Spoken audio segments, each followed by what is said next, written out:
CWatt.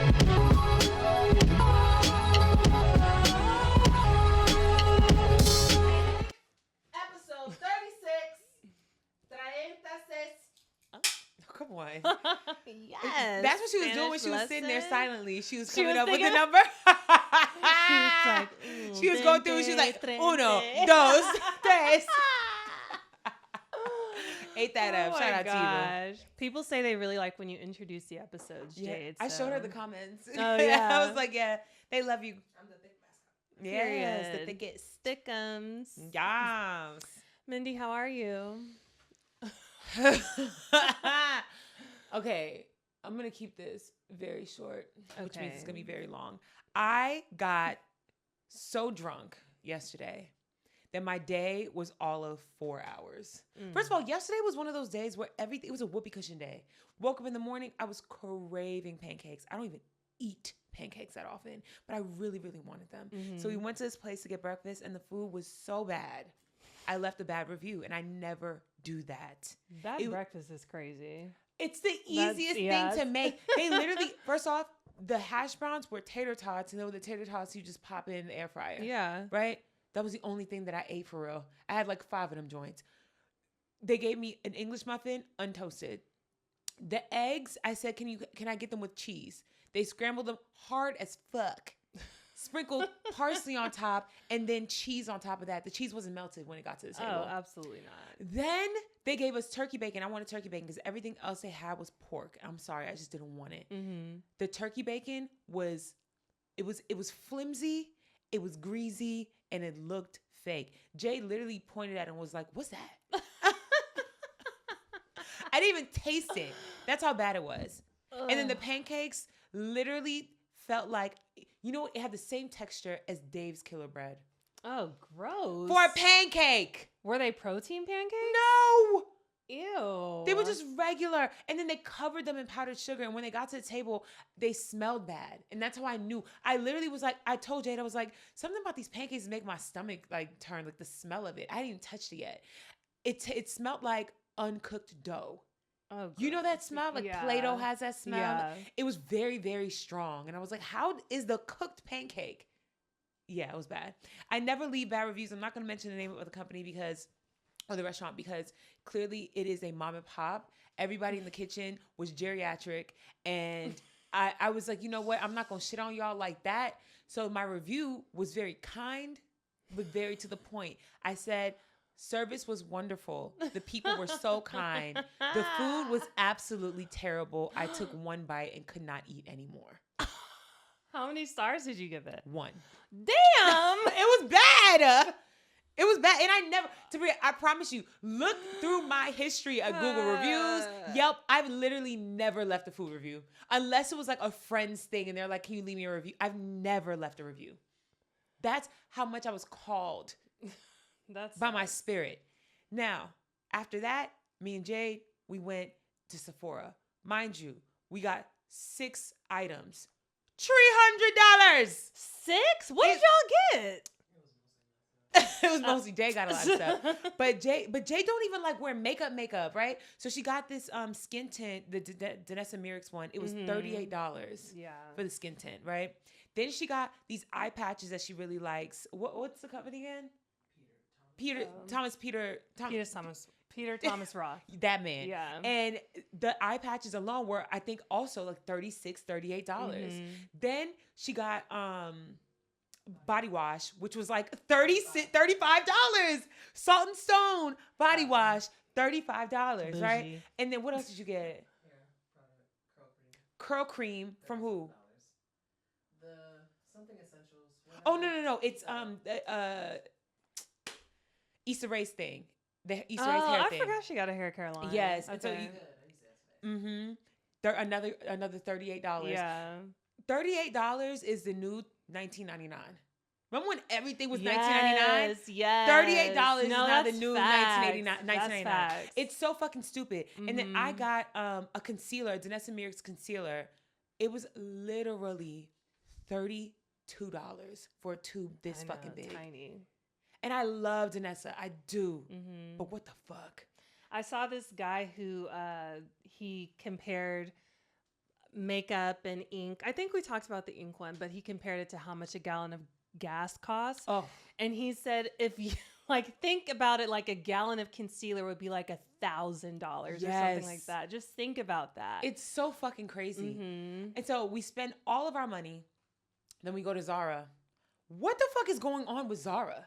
Everything that we saw at that store, we went to the men's and the women's, right?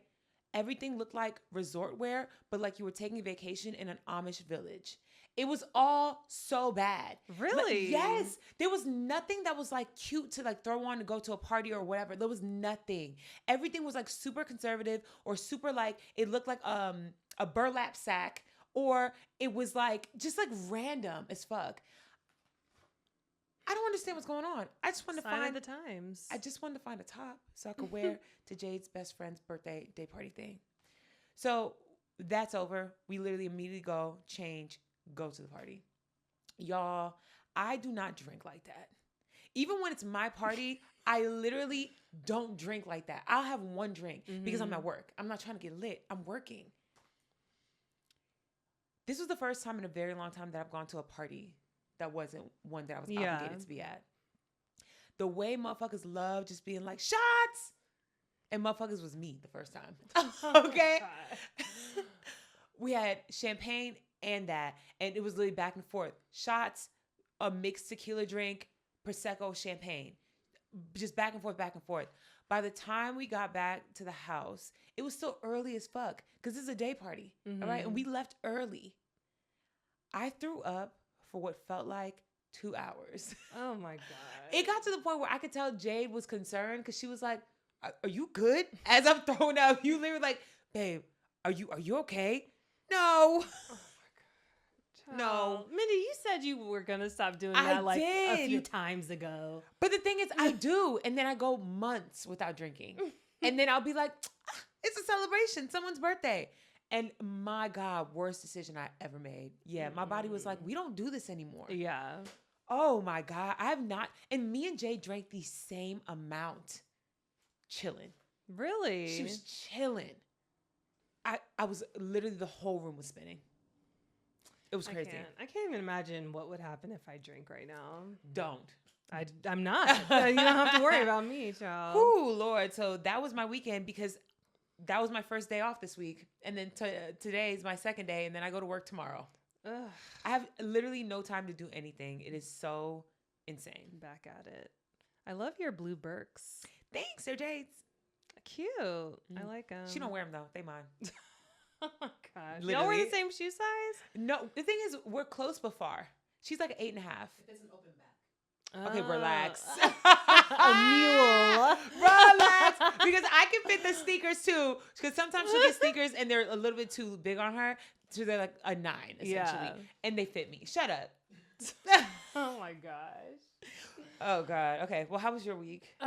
It was fine. I always keep forgetting to do this, but Trey's show Nemesis comes out on Netflix when this podcast airs today. Ah! It's Nemesis Day. Yes. Nemesis Day. So be sure to check it out. Let me know what y'all think. Shout out to Trey. Mhm. A whole star. I know he's so nervous about it, but No, I I'm think going to it'll be listen. good. I'm going to watch. I'm going to do a full review on TikTok. Oh my God. I am. Let him know. Don't worry. When he starts getting an influx of gay bitches in his comments talking about you ate that roll up, yeah, just know it was me. Oh my God. No, it was me. Stupid. And we went to a birthday party, 2-year-old, not the type of party you went to. This is how our lives have panned out. Literally. Tabria's going to kiddie parties on the weekend, and I'm still out here with my girlfriend holding my hair up while I throw up in the goddamn toilet. Duality of the thick. But it was cute, you know. I hate that I still feel a way about this, but there were a lot of interracial couples there, black men, white women. Always. That was it. Always. But No, I hate that I feel a way about it. I will never hate the fact that I feel a way about it. The thing is, I love, right? And so if you just naturally fall in love with the person, for sure, I'll be so happy for you. I won't feel away. What makes me feel away is I can always sense that it's not the fact that you love this person. It's the fact that she's a white woman. You know what I mean? Like, you can smell it on them, where it's like, you just really wanted to end up with a white woman. And congratulations, you did that. But you hate Black women. You know what I mean? Yeah. It's okay. Listen, I get it. It's a controversial, very sensitive topic. But it exists and it's real. And I think that as long as you wanting to be with a person, with a white woman or with a person who is not of your race, is solely motivated by love, I'm here for it. I advocate for it. But there are way too many people in LA who are not even dating people that they enjoy. They just like the fact that they're hot and white. And have we done an episode on, like, can you be pro-Black and date? Years ago. We can do that today, though. We're not doing that today. No. I got some shit to say. No, I'm in a good mood. I don't want to do that today. But yeah, we may do another episode on that. Because I've just been seeing, like, so many Black men that I follow, like, for politics and yapperism. They all got white wives.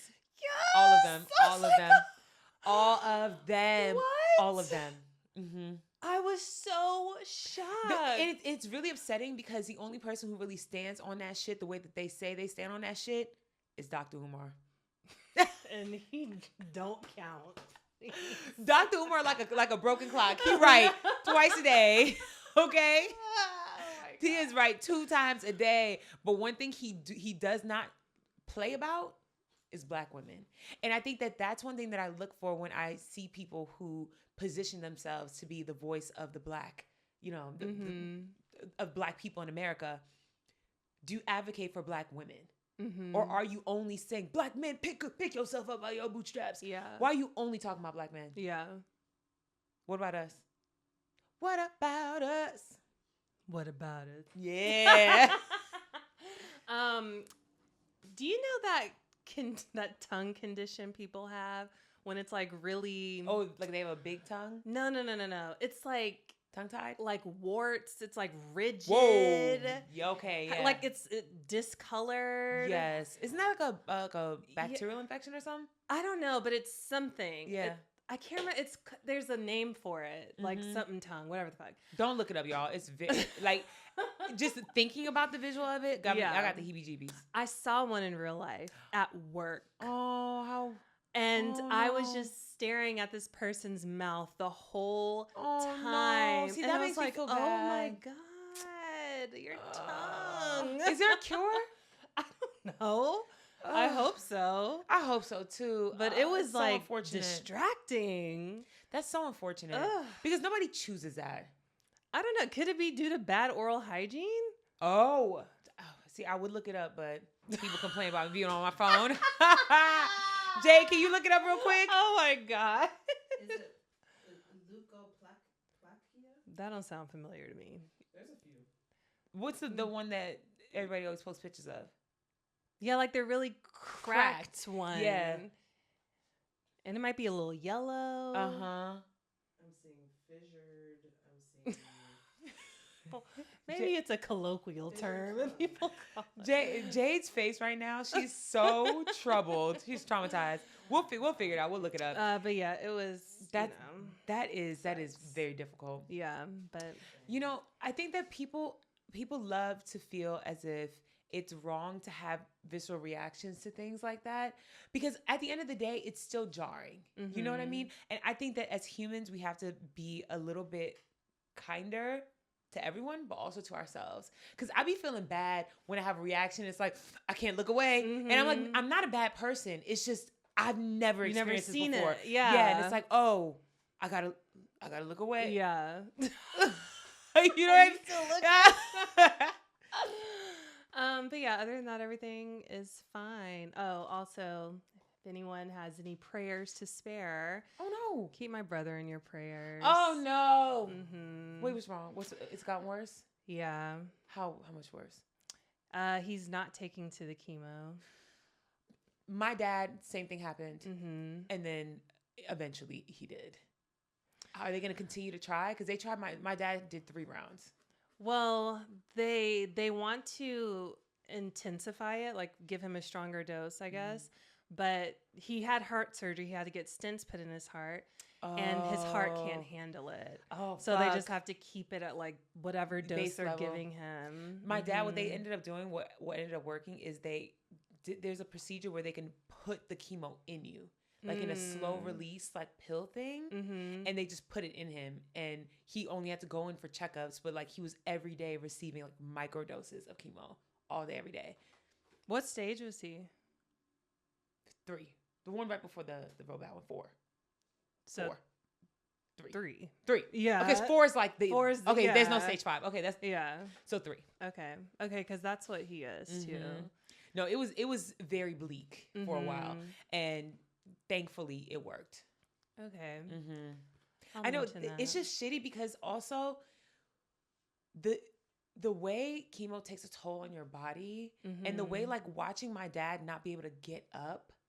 It's so fucking scary. Yeah. It's so, and I know that me experiencing, like witnessing him go through it is nothing compared to actually experiencing it in your body. Prayers to Tabria's brother, y'all. We're being so dead ass. If you have any despair, throw a prayer up. I'm gonna say one too. We're gonna light a candle. Yeah. All right. On to the news. Absolutely. You ready? All right. Let's get the depressing depressing stuff out of the way. So Tanner Horner, he was the guy who raped and killed 7-year-old Athena Strand. He was just sentenced to life and the death penalty. There hasn't been a death penalty case since, I think, 2021, I believe. And he will be serving in solitary confinement, 22 hours a day, 60 square foot room in Texas. So I hope the rest of his days are as agonizing as possible. You know what the thing is? He deserves. He deserves worse. No, he deserves. But the fact that that kind of punishment gets delved out is so crazy. Like, that's like real torture. Like, he deserves, but there are people who experience that who didn't deserve. I know. And the idea that someone has to exist in a tiny ass room for 22 hours a day, counting down the days until you are killed by the state. Oh my God. But you, motherfucker, deserve, yeah. Good riddance. And I'm not, normally I wouldn't be for the death penalty, because if we had a justice system, then yeah, in situations like this, absolutely. And I am for it in this situation. That's how I feel about it. If there's proof beyond a shadow of a doubt that you did that shit, absolutely. Yeah. But I hate how many times we hear stories, and they always are Black men who are put in these scenarios and face a death penalty and did nothing. Absolutely. That is where I have an issue. Yeah. Well, rest in chaos, please. Tanner Horner. So I have not seen any major outlet talk about this, but I heard about this too. Yeah. This was across 8 cruise ships from various cruises. 28 crew members were arrested due to CSAM, which is child sexual abuse material. 10 of them worked for Disney, and the rest of them worked for like much smaller cruise lines. But we don't know who these children are, if they were aboard these ships or whatnot. And we don't know how much material it was. The story is so vague. And they were arrested, got their visas revoked, and they're being deported back to their home countries. Most of them are from the Philippines, and there's one from Indonesia and Portugal. And they're just being deported back, and it's not a guarantee if anything will be done once they get back home. But my thing is, where were they getting these images? Were they taking them themselves, or were they just trading them? Exactly. They haven't released any details of what information was gathered. So thumbs up. I know, it seems so suspicious. Thumbs up. And it's like all these local, this was out of San Diego, so it's all these local San Diego news stations, which I'm glad they're reporting on it, but like nobody big is talking about this. Some other stuff happening in the water. Hantavirus. My God. We didn't talk about this last week, huh? No, we didn't, because it happened like right as we were recording. So I'm going to go through a quick timeline and just tell y'all where we currently stand. Yes. No, when does the timeline start? Because when I heard April 1st. No, so the apparently the What is April 1st? The day that they contracted, or the day the day the ship left Argentina. Really? Yeah. I mean, a couple weeks before, the couple that had it first, Leo and Miriam. I don't know how to pronounce this lady's name. But in March, right? Yeah, they were at like this landfill That's in Argentina. what it was. They got it on March 20th. Mm-hmm. Is that not so crazy? Yeah. So I was gonna say that at the end, but I'll start that now. Mindy. No, never mind. I'm sorry. I thought because I haven't heard anybody talk about that part of it. Yeah. The timeline always starts in April, and I'm like, no, because they got it in March. Yeah. So these are all like explorers, people who want to see wildlife and nature, which by all means do your thing. But it started with this couple, Leo and it's spelled Mirjam, but I'm like, is it Merjam or Miriam? And it's a weird, like, I think it's Miriam, but Nordic it's like Scandinavian. Yes. Right. Okay. Yeah, I think it's Miriam. Yeah. So it's this couple, they were 70 years old, and they were bird watching in like rat infested landfills. I mean, y'all, there was no other place to stand when you did this. Okay. It must be, is it a type of bird that only exists around dumps? Right, exactly. Because why would you opt for that? I have no idea. Okay. But that was like mid-March when they were doing this. So then they get on the MV Hondias on April 1st. And this is not a cruise ship. This is like an expedition cruise. And it's only 150 people. Because everybody's asking, why aren't other people talking about this on the cruise?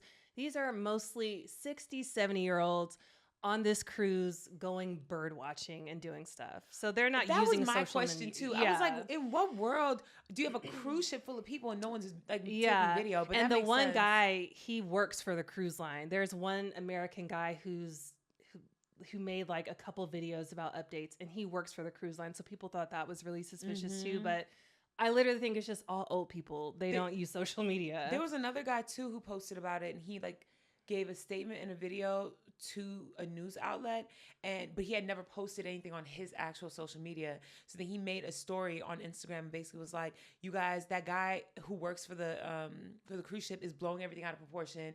Everybody's fine. No one's sick aside from the couple that left and like one other person, but like we're all fine. Well, and that's a lie. That's a lie. and the thing is, I think that's what makes it scarier, because the incubation period is you're just the same. Mm-hmm. You have it and there are no symptoms. Sometimes, yeah, you can be asymptomatic. For 8 weeks. They say up to 6 now. Oh, God. But, okay, so this couple, Leo and Miriam, they board the ship on April 1st. That same day, they disembarked from Argentina. April 6th, Leo began developing flu-like symptoms, fever, chills, fatigue. That could be anything. Mm-hmm. You know what I'm saying? It could be stress. He kept getting worse. He eventually died on April 11th. They thought this was from natural causes. He stayed on the ship and for the full 2 weeks because they got to get somewhere. They're literally sailing out in the middle of the Atlantic Ocean. Big as fuck. It takes forever to get somewhere. So from Argentina, they're headed to St. Helena, which is a remote island. The closest city is Cape Town, which is like 2,000 miles away. Mm-hmm. It's in the middle of the ocean. Literally in the middle of nowhere. They get there on April 21st. April 21st. They get there on April 24th, and when they arrive, Leo's wife Miriam, she leaves the ship because she needs to go take the body bag, do all the things. She lands. She gets on a commercial flight April 25th. Once she lands in Johannesburg, collapses at the airport. Mm-hmm. Next day, she's dead. Which is so crazy. Because there's no way you weren't suffering on that flight. Did you not feel ill on the flight? I know. If it was just you were the same and you were fine, you just dropped dead, that's even scarier. I know. But I mean, she probably did feel sick, but they don't know it's Hantavirus at this point. No, for sure. They probably just think, it's the flu, it's pneumonia, whatever it is. Yeah. So the day before that, there was a British man on the ship. He started showing flu-like symptoms. Another woman on the ship, a German woman, she got sick on April 28th and died on May 2nd on the ship. So now, May 2nd, that is when the WHO and all these other health organizations get involved because they're like, okay, something's going on. We get confirmation that 3 of the people have Hantavirus or died from Hantavirus. So contact tracing begins, and there was a Swiss couple that left the ship around April 26th. Remember, we did not know it was Hantavirus at this time, so they just want to go back home, do their thing. The husband has Hantavirus. He is now hospitalized. Confirmed. Wife currently showing no symptoms. There are at least 7 confirmed cases and 2 possibles from people who were on the MV Hondius, this ship.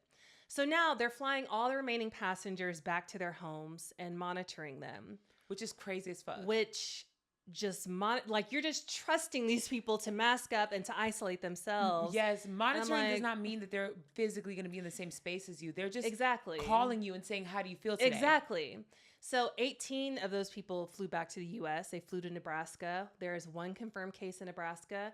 2 of those people flew to Atlanta. They're in Emory Hospital. 1 of them is presenting symptoms, and 1 is asymptomatic as of now. So have any of the people who have been confirmed to have contracted it, like, gone through the rigmarole and all the symptoms and then survived, or has everybody? No, not everybody has died. Okay. It's literally playing out right now. Yeah. So we're seeing it. And so the CDC says it's a low risk of spreading.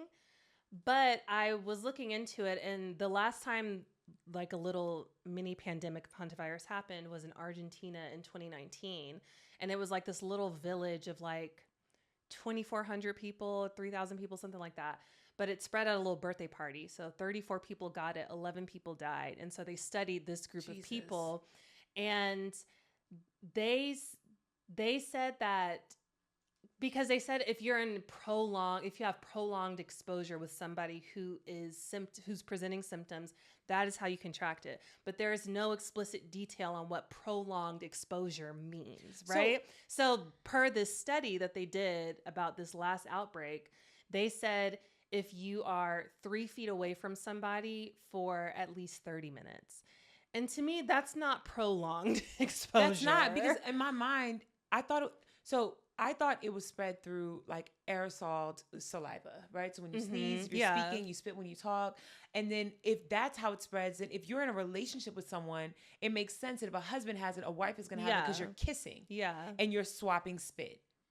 If you aside from that, if you have like a baby or like a child, you know, like some parents will like lick their pacifier if it falls on the ground, or kids spit in your mouth all the fucking time. Yeah. You know what I mean? Like that's like instant to me. Mm-hmm. Prolonged. I agree. And they said there was even 1 case where 1 person was only around somebody in a bathroom. See, and I'm like, okay. Then my question is, the people that were sitting next to Miriam on the flight, are they not? So they have that flight attendant, and she hasn't tested positive for it. Was she sitting by herself? Like, she didn't have anyone near her? I mean, of course, they're doing contact tracing now. Okay. But yeah, it's developing. And my thing is, when is the World Cup? Jay, can you look up World Cup? When does the World Cup start? Okay, World Cup starts. June 11th, sorry. Oh, let's say. Yeah. June 11th. That's around the corner. Yeah, World Cup starts on June 11th. People are going to start arriving before that. So it's like that incubation period where cutting it close. I think it will have just made it to the 6-week mark. Yeah. If that. And people could start, like the players and stuff, they're going to be getting here earlier than that. They're probably already starting to pull up. So I'm just like, can we just get this under control for sure? But how do you get it under control when we don't have a CDC? Because our government thought that it was unnecessary. I mean, we do, but it's stripped. Yeah. Mm-hmm. What are we supposed to do? Right now, all we can do is hope that none of the people who are back and self-isolating, we just have to hope that none of them have it. If any one of those people got it, I'm going to be very, very nervous. No, absolutely. Self-isolating don't mean shit to people. It doesn't. They don't take it seriously. People have family. People got Tinder on their phones. People still gonna be fucking. Mm-hmm. Especially if most people are, the way that they cope with things like this is they convince themselves through denial that they don't have it. Mm-hmm. I'm fine. I'm chilling. They're bugging. I'm okay. Yeah. Let me go to the bar.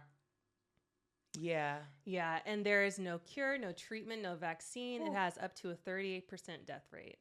So that is that. That's scary. My mom, when I spoke to her yesterday for Mother's Day, she literally kept on tripling. First of all, rude as hell. I love my mom, but every single time I talk to her, I'm just like, this is actually abuse. Like this, like this is crazy as fuck. So she's literally talking to me. She mentions one of my cousins, and she's like, yeah, he gained all this weight. Oh my God, he's so big now. And I was like, what? She was like, yeah, you know, he works as like a driver now. So like he's sitting down all day. He's got real big. And I was like, oh, okay, cool, whatever. But like he's always been really into like health food. And so that's like a thing because he's always been real skinny. So I was like, oh, okay, well, you know, that's good. He's happy. How's him and his wife? And she's like, oh, his wife, she gained weight too. And I was like, oh, okay. And she was like, yeah, you know, she just like you. She loses it. She put it right back on. She big again just like you. Oh my God. I said, whoa. Relax. I said, what do you mean like me? She said, Mindy, last time I saw you gained all that weight back. That is very rude. Oh my God. Yeah. Oh my God. And then goes on a 30-minute tirade about me making sure that I wash my hands and carry sanitizer everywhere with me because of my immune system. And she's like, that Hantavirus.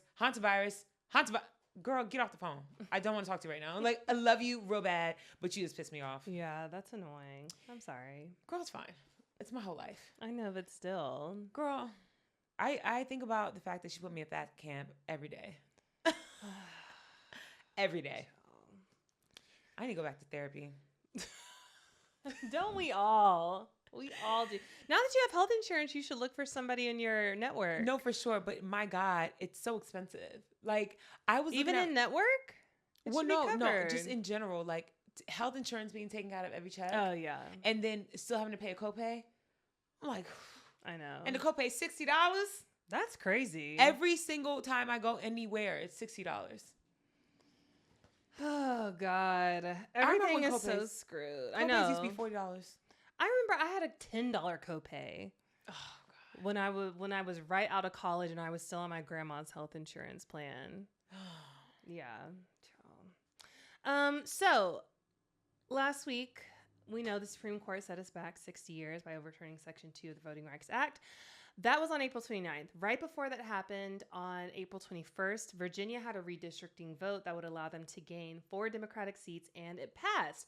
Well, then the Virginia State Supreme Court shut it down. Psych. Like on less than 2 weeks later, on May 8th, they said that the way that they went about it was unconstitutional. And this was voted on by the people of Virginia and passed by like almost 10%, I think.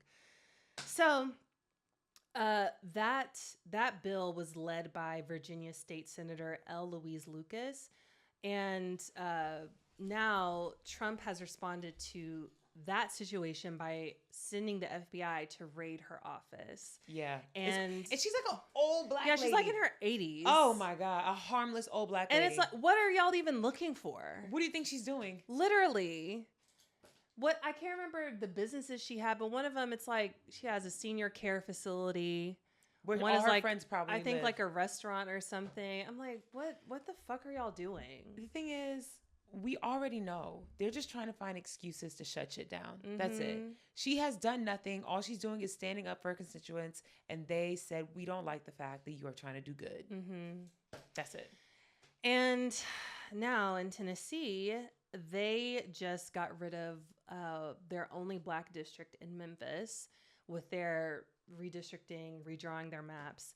So it's just happening everywhere. I'm going to go back to Tennessee in a second. But after all this redistricting, Republicans have gained 14 seats in the House. Democrats gained about 6. So in order to take back the House, we need to flip 8. Whereas before, it was just we needed to flip 4. In the U.S. Senate, it's more of an uphill battle. We need to flip 4 seats. There's only 33 seats up for election. So please, please, please get out and vote. Yes. Now, back to Tennessee. Mindy told me this right before we started recording. They just instituted a trans registry. So all gender affirming care providers have to submit medical records for trans people or anyone receiving gender affirming care to the Tennessee Department of Health, which is absolutely insane. Insane. And if they don't submit, they can have their license suspended for 6 months and a fine of up to $150,000. Insane. Yeah. Like the fact that this is real. boggles my mind. The fact that HIPAA exists and y'all said we don't give a fuck. Exactly. Because trans people don't deserve rights at all, clearly. Clearly. And the thing is, when you look at the numbers, they're so small. Trans people are not a massive majority in this country. They literally make up less than 1% of the population. Less than 1%. And this is something Republicans die on. This is the hill they die on. Trans rights or trans people and abortions, all they give a fuck about is bathrooms and babies. That's it. And when I go through these voter guides, I know everybody, obviously I'm not doing the Republicans, but I'll look, especially in conservative states, because it's just such a slim chance that they're going to elect a Democrat anyway. So I'm just looking at, okay, can you vote for the least offensive Republican? There is none. No, there's none. None. They do not exist. All they have on their website, trans, woke, guns, Trump. That is literally all they have on there. Nothing about, okay, we got to get health care to our citizens. We got to get education back on track. We got to help the homeless. It's nothing. Because they don't want to actually do the work to make the lives of their people better. Like every red state has an extreme poverty issue. Yes. Blue states are the only ones where people are actually thriving. When you look at red states, a majority of the people, there's no middle class. They're either poor and just getting by or completely struggling, or they're rich and they have investments in big oil and things like that.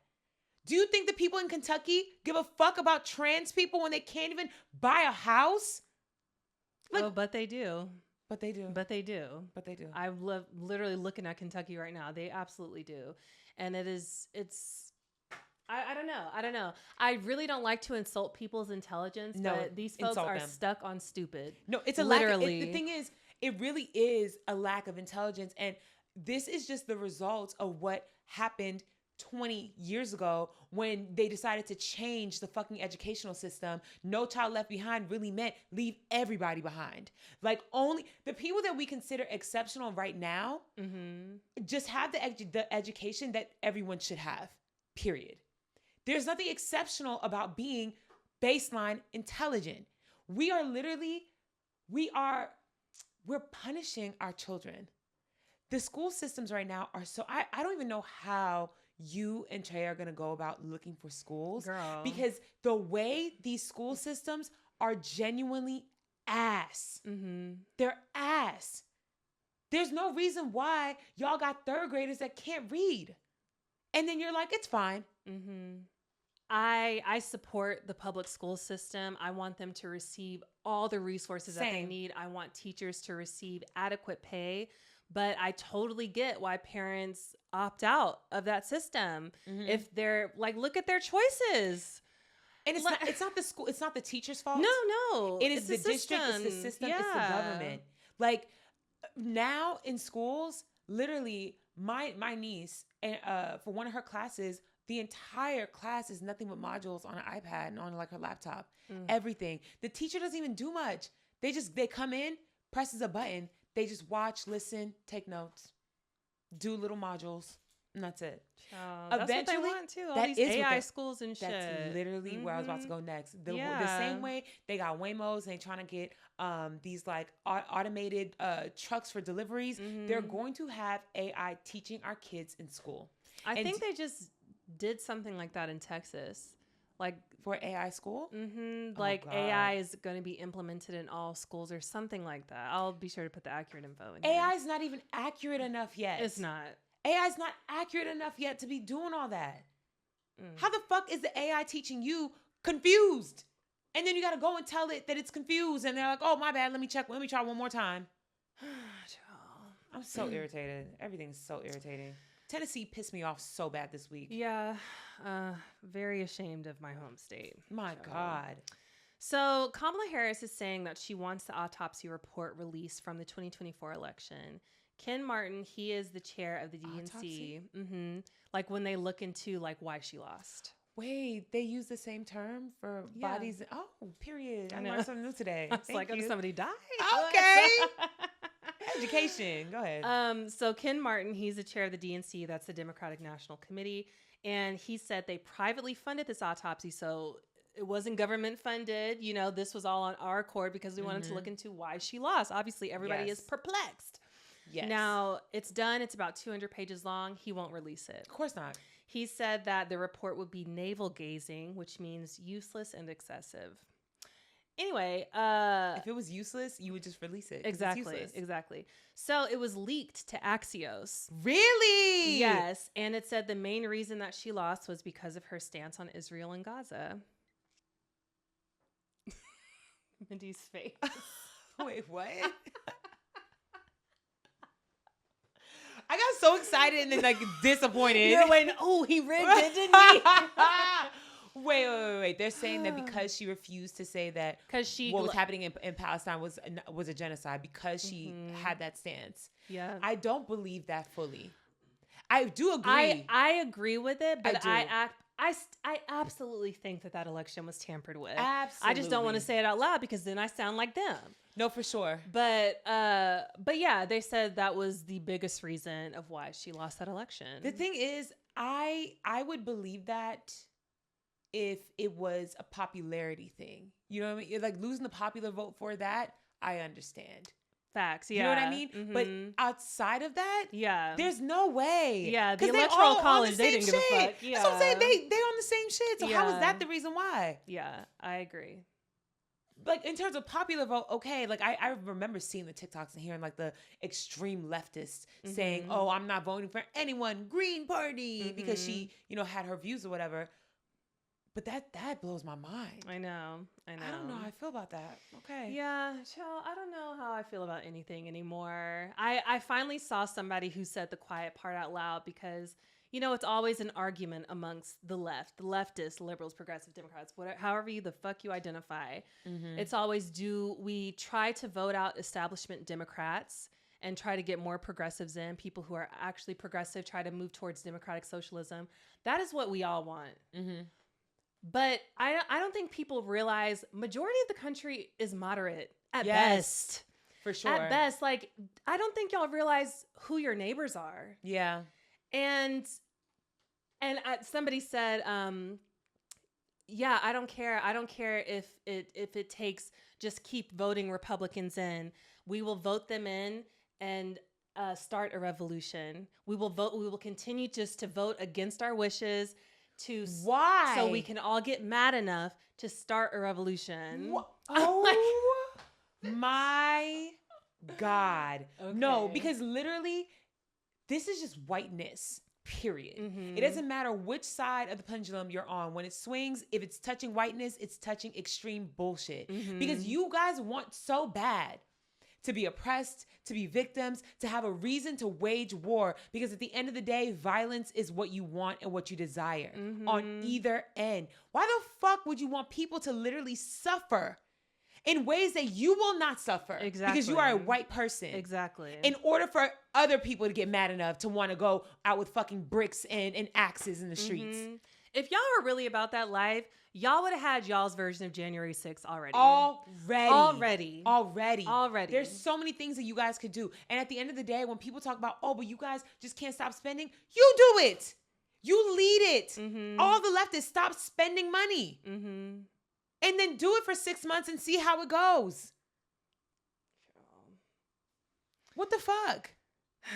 Oh my God, that's so annoying. They're just do as I say, not as I do. Always. And this is why I don't fuck with any white person who is on a pedestal and claims that they're on the right side of history. I don't believe you. Because at the end of the day, you are unaware of your own privilege. You are unaware of your own whiteness.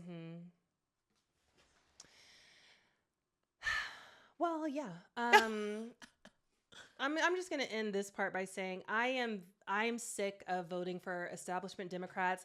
I'm not looking forward to voting for Javier Becerra for the governor. I'm not looking forward to it, but I know he is the safest option. He is the most logical option. And for everybody else, I know I hate saying vote blue no matter who. I hate fucking saying that because we have majority of these milquetoast candidates who aren't doing shit. And they're not really blue. They're just red wearing blue jackets. I won't say that. I will just say they're moderate. No. their center. No, when I say that, I don't mean that they're true like Republicans cosplaying. I mean that they are just as money hungry and just as capitalistic, where they're gonna cut the same deals for the same profit, even though they're supposed to be democratic. Y'all are all just thieves, liars and thieves. With all this redistricting that has gone on, Republicans having plus 14, that's crazy. That's crazy. Like they have a 14 plus 14 in the House. Like after all this redistricting, they gained all these new seats.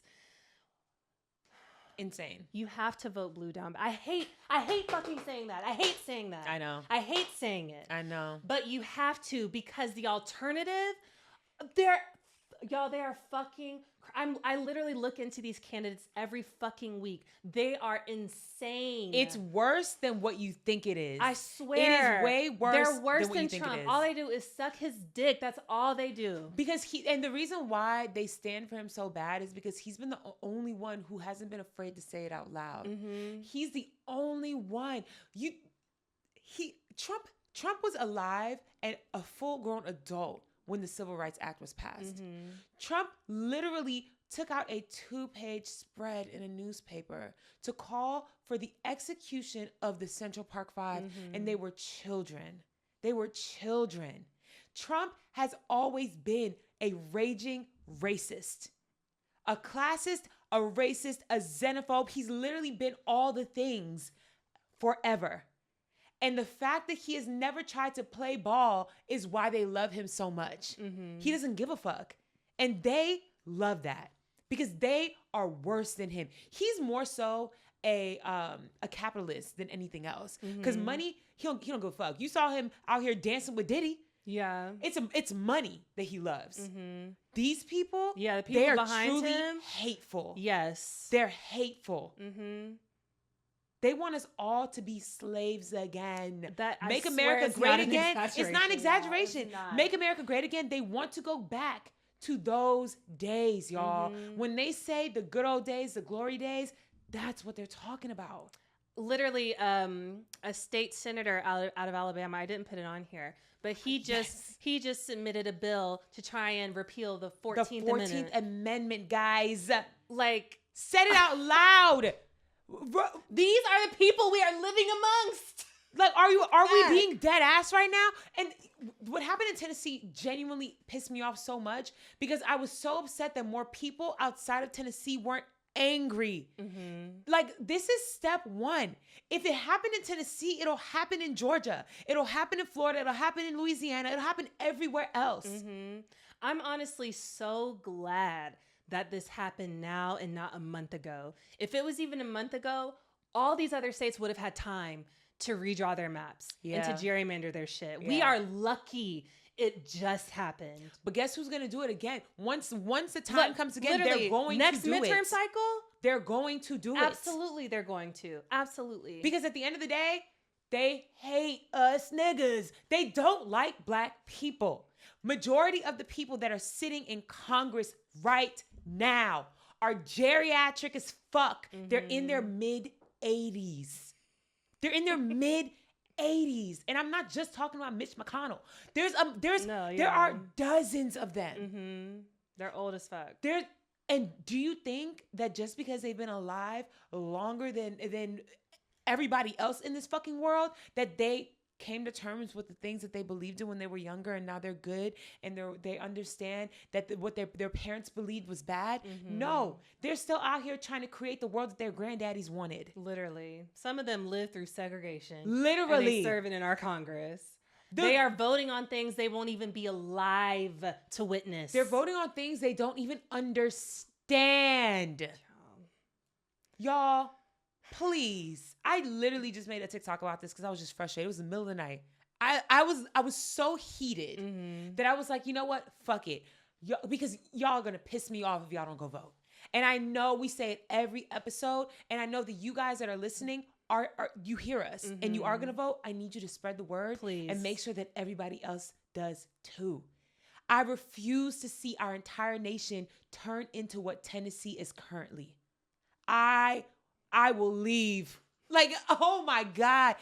Even, I don't know if you have this written down, but did you see that now you can get your passport revoked if you don't pay child support. No. Yes, they passed it, and it's a real law now. So if you are late on your child support payments, they're revoking your passport, and that's if you owe as little as $1,000. Yes, legally in this nation. Yes. And the thing is, what people don't realize is, because a lot of people were torn about this because they're like, well, they should be paying their child support. Y'all, this is a test. It's the beginning. The minute when I say you, I mean we the people, are okay with and allow the government to revoke passports on minor issues like child support, they're going to start revoking it for thought crimes. Oh, yeah. They're going to start revoking it for saying anything against the administration. They are going to start keeping us here, kidnapping us, making us stay. They just rewrote their referendum or something about Antifa. Yes. And, yeah, you know, people who are anti-fascist, which and is who support that movement. Yeah. Oh my God. I'm literally, I feel like pulling every braid out my scalp. No, because the way our government has written out laws that say if you are anti-fascist, you're a criminal. Right. What the fuck are we talking about? Right. And I just remember growing up hearing the word Antifa all the time. And I just, you know, Antifa equals bad. That's what I was always taught. I never knew what it stood for. Absolutely never knew.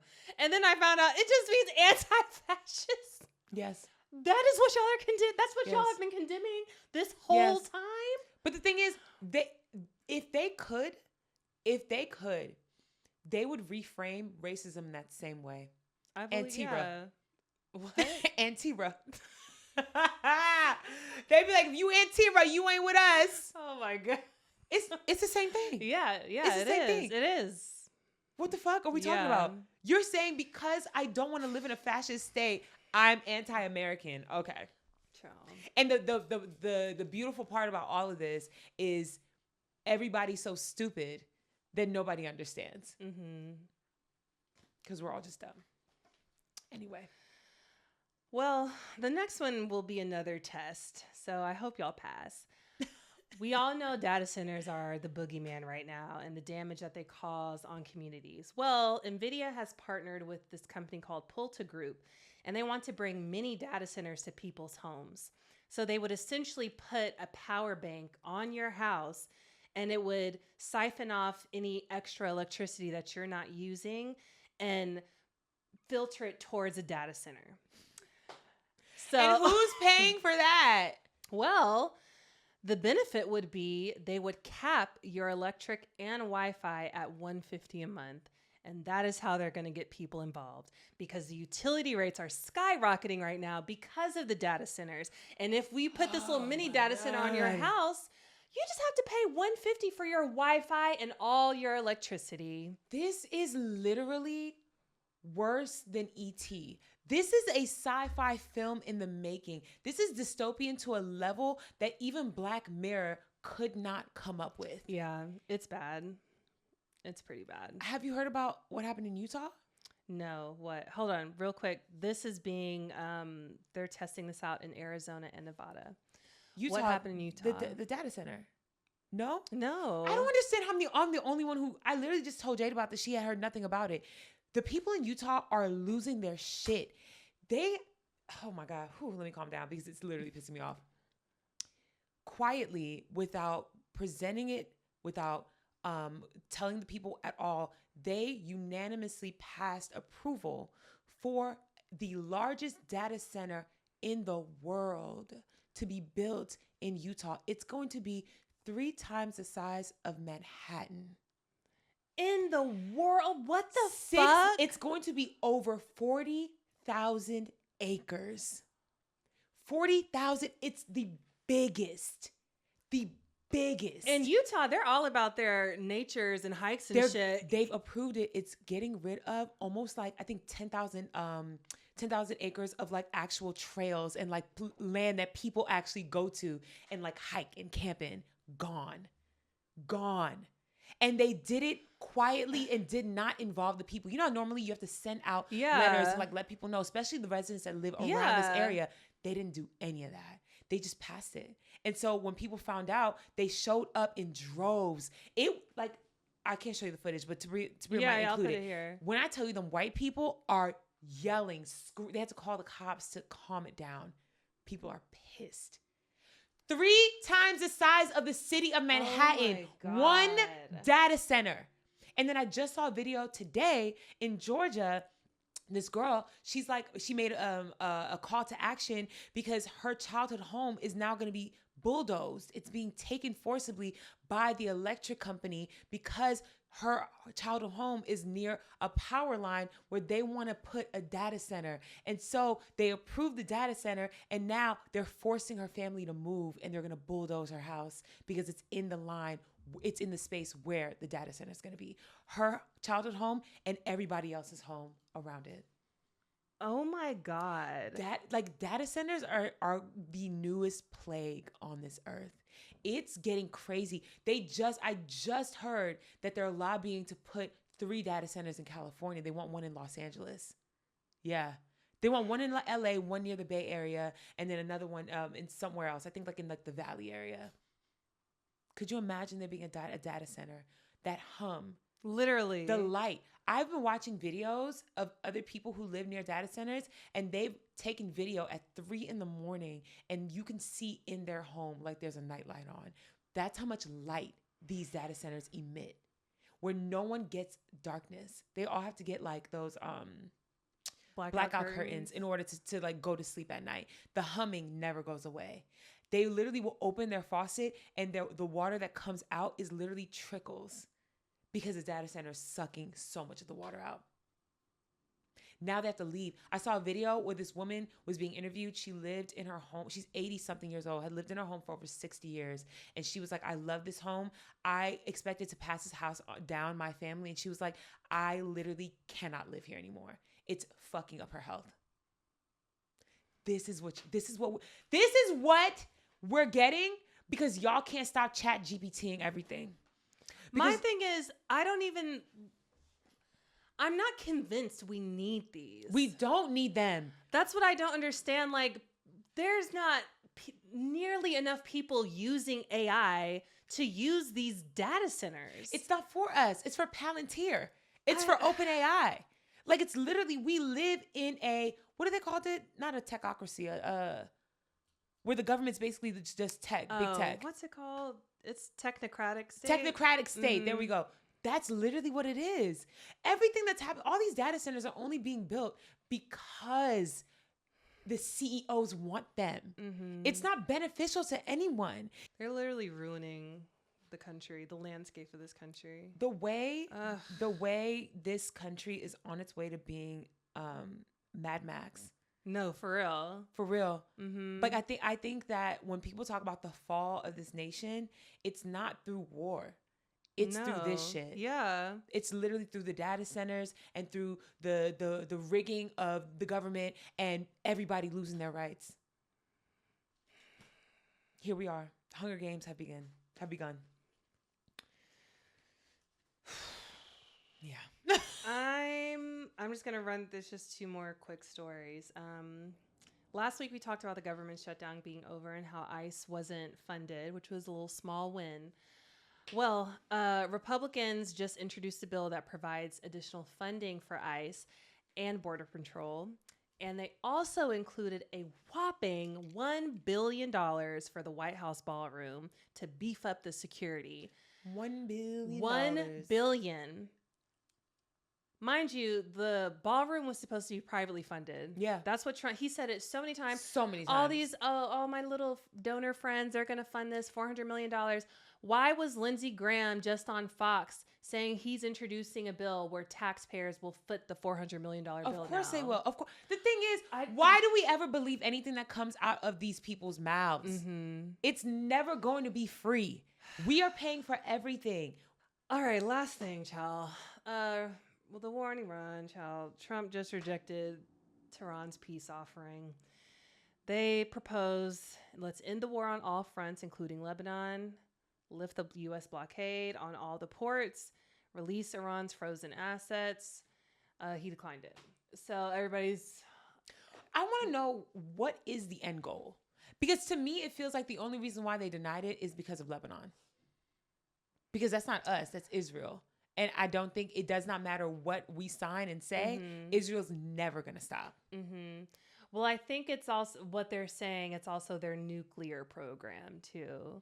But they've already been agreed to, like you know what I mean? Yeah. Well, now I don't think so. Cause I don't know. They didn't specify like what releasing Iran's frozen assets fully encompasses. But yeah, I truly, I don't know what the end goal is for them. Cause they tried to make it seem like, oh, we're liberating the Iranian people. And now it's like, what's happening? So yeah, average price of a gas is now $4.50.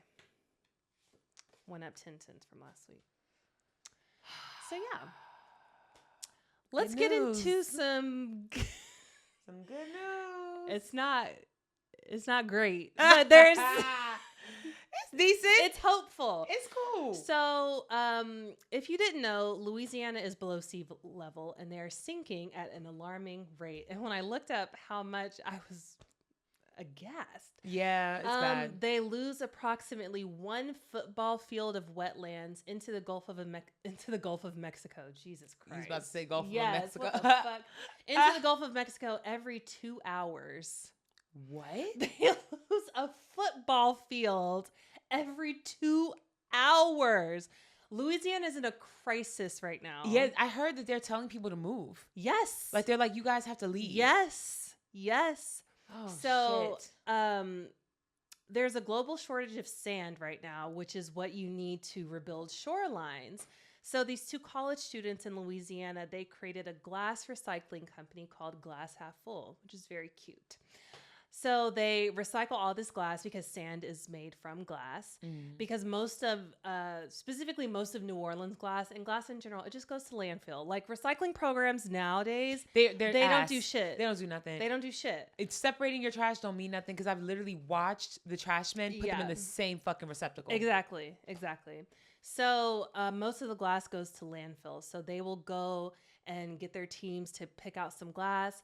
They have their own recycling bins set up in different places. They have a service where they will come and pick up, a bin from you personally.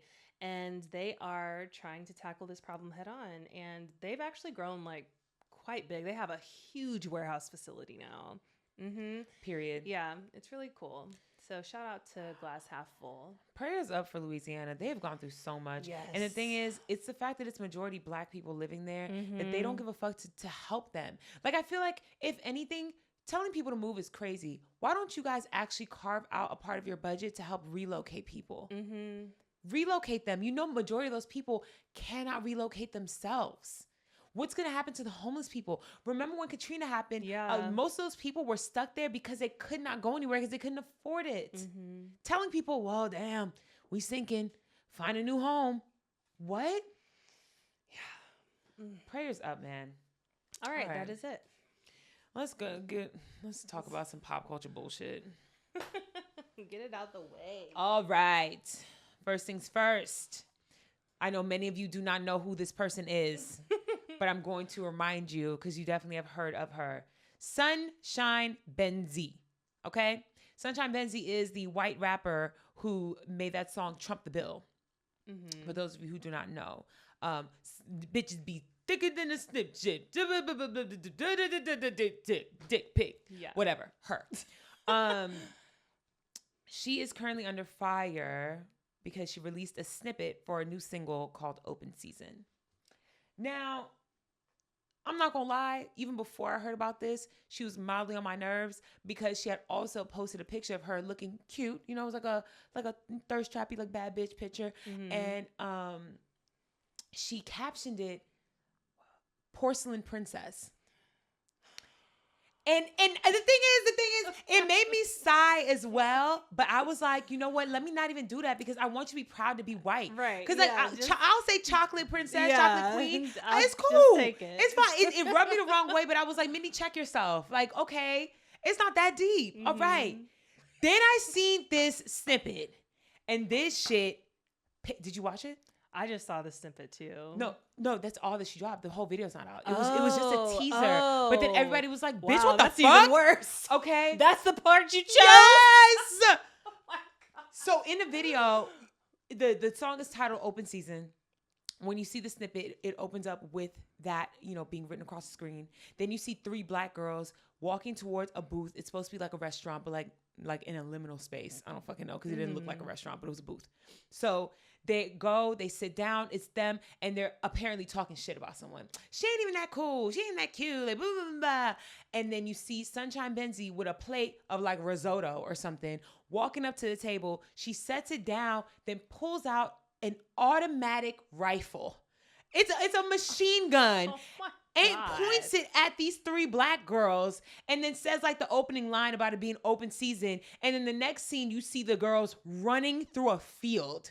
And it's like first person point of view, but we're assuming you're the one chasing them. Who the fuck is on your goddamn team? Yeah. This is what happens. That's wild. This is what happens when white people, and let me not even just say white people, when non-black people are welcomed in with open arms and they think they one of us now. Mm-hmm. Who the fuck told you to do that? Mm-hmm. Absolutely not. And no shade, them black girls that signed up to do it, y'all have to be her personal friends. Because if you don't know her and you were okay with this white bitch pulling a gun out on you and chasing you through a field, Yeah, and What? to Benzi, even if that wasn't her idea, whoever the director of this video was, whoever did the treatment for it, you should have said no. absolutely. You should have said, I'm not going to do this. Can we replace them with some white girls or something? Like, if we're going to do that. Make which it some niggas. Dude, not when I say niggas, I mean men, not black men. Well, yeah, you need to I know. clarify. What? The thing is, because you know what I mean when I say that. I'd be forgetting that people don't understand the context. Okay, you're right. Like, do make them white men. Yeah. Make them like the men that have been like chasing you down, trying to talk to you, some shit like Yeah. that. Make it some hating ass bitches that are white. Karens. For Make you them to- older yeah. Karens. For somebody. you to do that to white women and you already know you want thin ice. No, for real, because the Girl. last time we heard from her, last time we mentioned her on this podcast was when she was talking about how, because people were like, oh, you're a culture vulture. And she's like, I'm not a culture vulture. Like, Right. tell me how I need to approach, because I just love making music. Like, what do I need to do? Tell me. How, what can I do to make y'all like me? Not do shit Not like that. this. Not that. Exactly. My God. That's was crazy. It was fucking disgusting. White people just be so stupid. Just sometimes. dumb. Damn, like, Just dumb. I don't get it. Why the fuck would Why would you think that's a good idea? Because she got so hyped up that niggas actually fuck with her shit. And so because you have people listening to your music and hyping you up and saying you invited to the cookout, now all of a sudden you think you one of us. And and nobody's telling you any different, because I bet you she got a black ass boyfriend. I bet you got black ass friends, and you think, I grew up in this. I'm a part of this. Fuck you, bitch. Yeah. Absolutely not. Absolutely not. Because your ancestors, they was doing that shit in real life. Mindy's talking some real shit, and Jade is just cracking up in the corner. I'm genuinely pissed. Oh my God. No facts. That was crazy. Next, on some other white people doing bullshit. Lotto? No. Oh.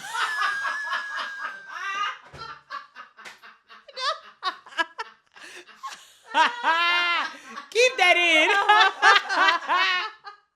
I was skipping through because I was trying to balance it. Y'all forget Tabria. We got it written down. Lotto next on my list, but Big mama, white pig. oh my God. Okay. Anywho, Caitlyn Clark. Okay. Basketball, right? Yes. Do you remember all the controversy with Caitlyn Clark? She is currently playing for the Indiana Fever. And remember, there was all this drama. People were saying that all these black bitches like Angel Reese and shit was picking on her, and that they were unnecessarily hitting her hard. And it was like a whole thing. I didn't know what it was. But she's really good, right? Caitlyn Clark? So she is a good athlete, but people, essentially, white people just got excited that they have somebody now. A straight white WNBA player that they could basically be the face of the WNBA. So yes, is she talented? Yeah. She's like their poster girl that they wanted this entire time. When at the end of the day, when you look at the WNBA, just like the NBA, it is majority black.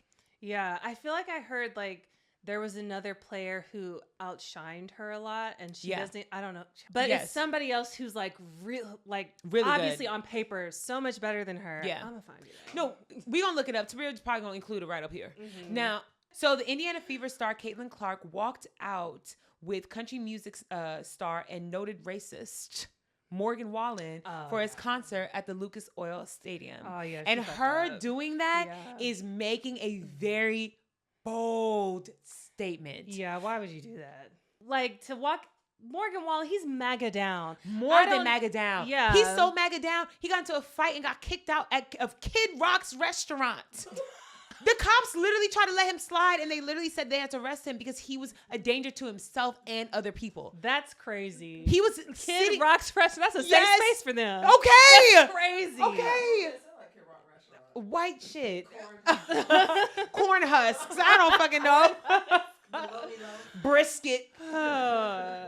Another white person, Chanel West Coast. Do you remember her? Remember her? I do remember her. So Chanel West Coast, for those of you who don't remember her, she was a longtime co-host on Ridiculousness. She And also she was a rapper, right? Yeah, she's also a rapper. She was signed to Young Money briefly. Oh, I didn't know that. And not.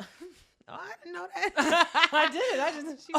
She also is most notably memorable for when Charlemagne eviscerated her on her own show.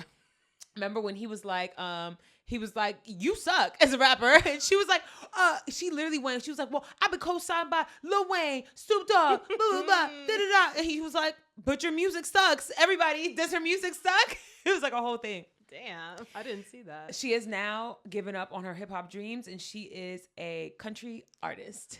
She is making country music for the whites. Isn't this how it For the whites. always goes? Oh she went back to her roots, and she said, I'm here for the whites. Child, I know white people be so tired of us talking about them, but Okay. you give us proof Every time. week. Oh But my this, and this is why we God. don't believe you when y'all are Yes. like, I'm a rapper, I'm a real bitch. Like I do this for the love. I love hip hop. Child. And now her whole look has changed, and she's singing country music. Every white bitch does this. Every single one. How much you want to bet she Christian now too? Child, Sunshine Benzi, she gonna be pop. Okay. It's only a matter of time. All right. That's crazy. Okay. Wow. Well, going back to Lotto that I skipped earlier. Lotto has announced that she is retiring with this album. She has announced that she is retiring and she will no longer be making rap music. And the reactions from people on the internet have been very entertaining. How many albums has she even put Yeah, out? people literally are like, bitch, you gotta actually do something before you retire. Right, exactly. Have you been working? Okay, Like- okay, listen, and Lotto slander is not allowed in this room for me because I genuinely like Lotto. I love She Lotto's cool, music. but you retiring on her? Like, what the fuck are we talking about? No, she not. Listen, Girl, listen, listen. Okay, you listen. riding for a mulatto? I'm not riding for her, but I will say, out of the rap girlies, she's one of the few who actually gives me music that I fuck with for real. You know, like I really fuck with her. I fuck with Ken the Man. Like I think that she does make good music, but I do believe that she does have an inflated ego. Mm-hmm. She does believe that she is on the Mount Rushmore of female rappers. You know what I mean? Yeah. And I don't think that her retiring is a good move, but I'm also not privy to what's happening with her in her life. Maybe 21 Savage got it like that and he gonna take care of her for the rest of her life. And she just, she gonna live and be rich. Who knows? The cost of living in Atlanta is a lot less than it is in LA. 4 albums. Yeah, I know. But she 4 also has been albums. making music since she was a child. She was on that on that kiddie show or Mhm. whatever. The rap, yeah. Yeah. So maybe she really is just tired of it. I don't know. But I think that she expected a different reaction when she announced her retirement. I think she thought she would get like a Jay-Z reaction. You know what I mean? Yeah. Where people are like, Girl, what? is she even 30? No. I don't think so. She might be just 30. You know what I mean? But she's Yeah. definitely young. No, she's not. She's younger than that. She's like 26. Gotta be. That's crazy. Yeah. So Oh. hopefully this album is a good one. I'm gonna be listening. All right, Lotto. If you decide to say you made a mistake, I'll be here for it. Takesy backsies are I accepted. feel like she'll be back. I don't know. We'll Even see. Teyana Taylor, like they come back in some form or another. Yeah, Teyana Taylor, she's never gonna stop doing anything. She always coming back around. Yeah. For sure. Druski dropped a new skit. And this new skit, I'm not gonna lie. So Druski skits to me are never like I'm bent over, ha ha ha, laughing. But it's always, this shit is smart as fuck. Yeah. I'm always thoroughly impressed. And based off of this last skit, in my mind, I am manifesting Druski doing a full film. I want a movie. I want a movie, and I know it's going to be what the Wayans brothers thought they were doing for years, but smarter. You know what I mean? Less slapstick, but still funny as shit and very real. Yeah. His last skit, he was playing British actors taking Black American roles. But like the very stereotypical ones, the slave film, the hood gangster films, shit like that. And this has been a topic that's been explored before. Yes. But my goodness, it was... The way he did it was so good. Like him switching in and out of the accents. Oh my God. Good. Also, the budget, high. The budget is up there. I've been telling you, I would not be surprised if he spends 6 figures on this shit. I would not be surprised. The thing is, I will say the last 2 have been the highest production value.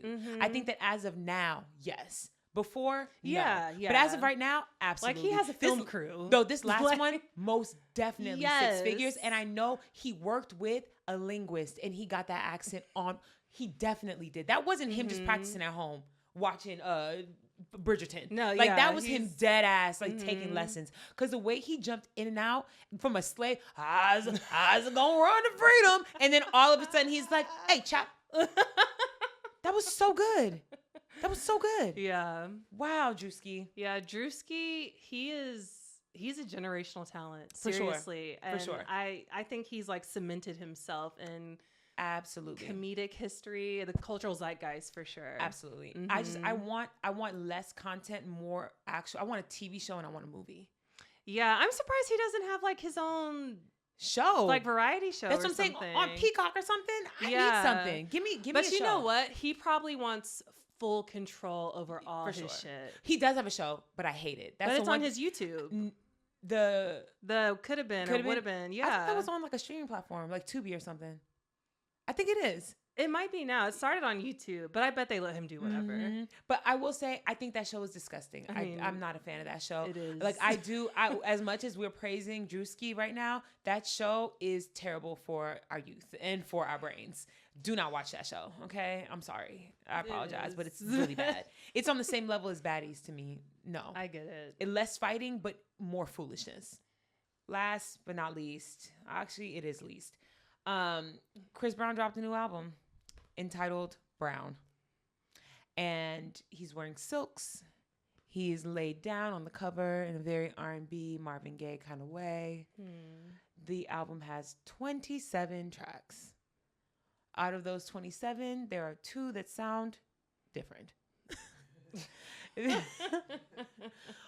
25 of those records are the same song. Oh, gosh. Over and over and over again. He has a song called Honey Pack. Honey Pack? The hook is, I need me that honey pack and a Hennessy. Honey pack and a Hennessy. Like the Dick Hard honey pack. Oh. Yeah. Yeah. I'm going to read you the first verse. You my little slip and slide. You my little water park. I'm trying to put my tongue all in between your thighs until a nigga lick your heart. Oh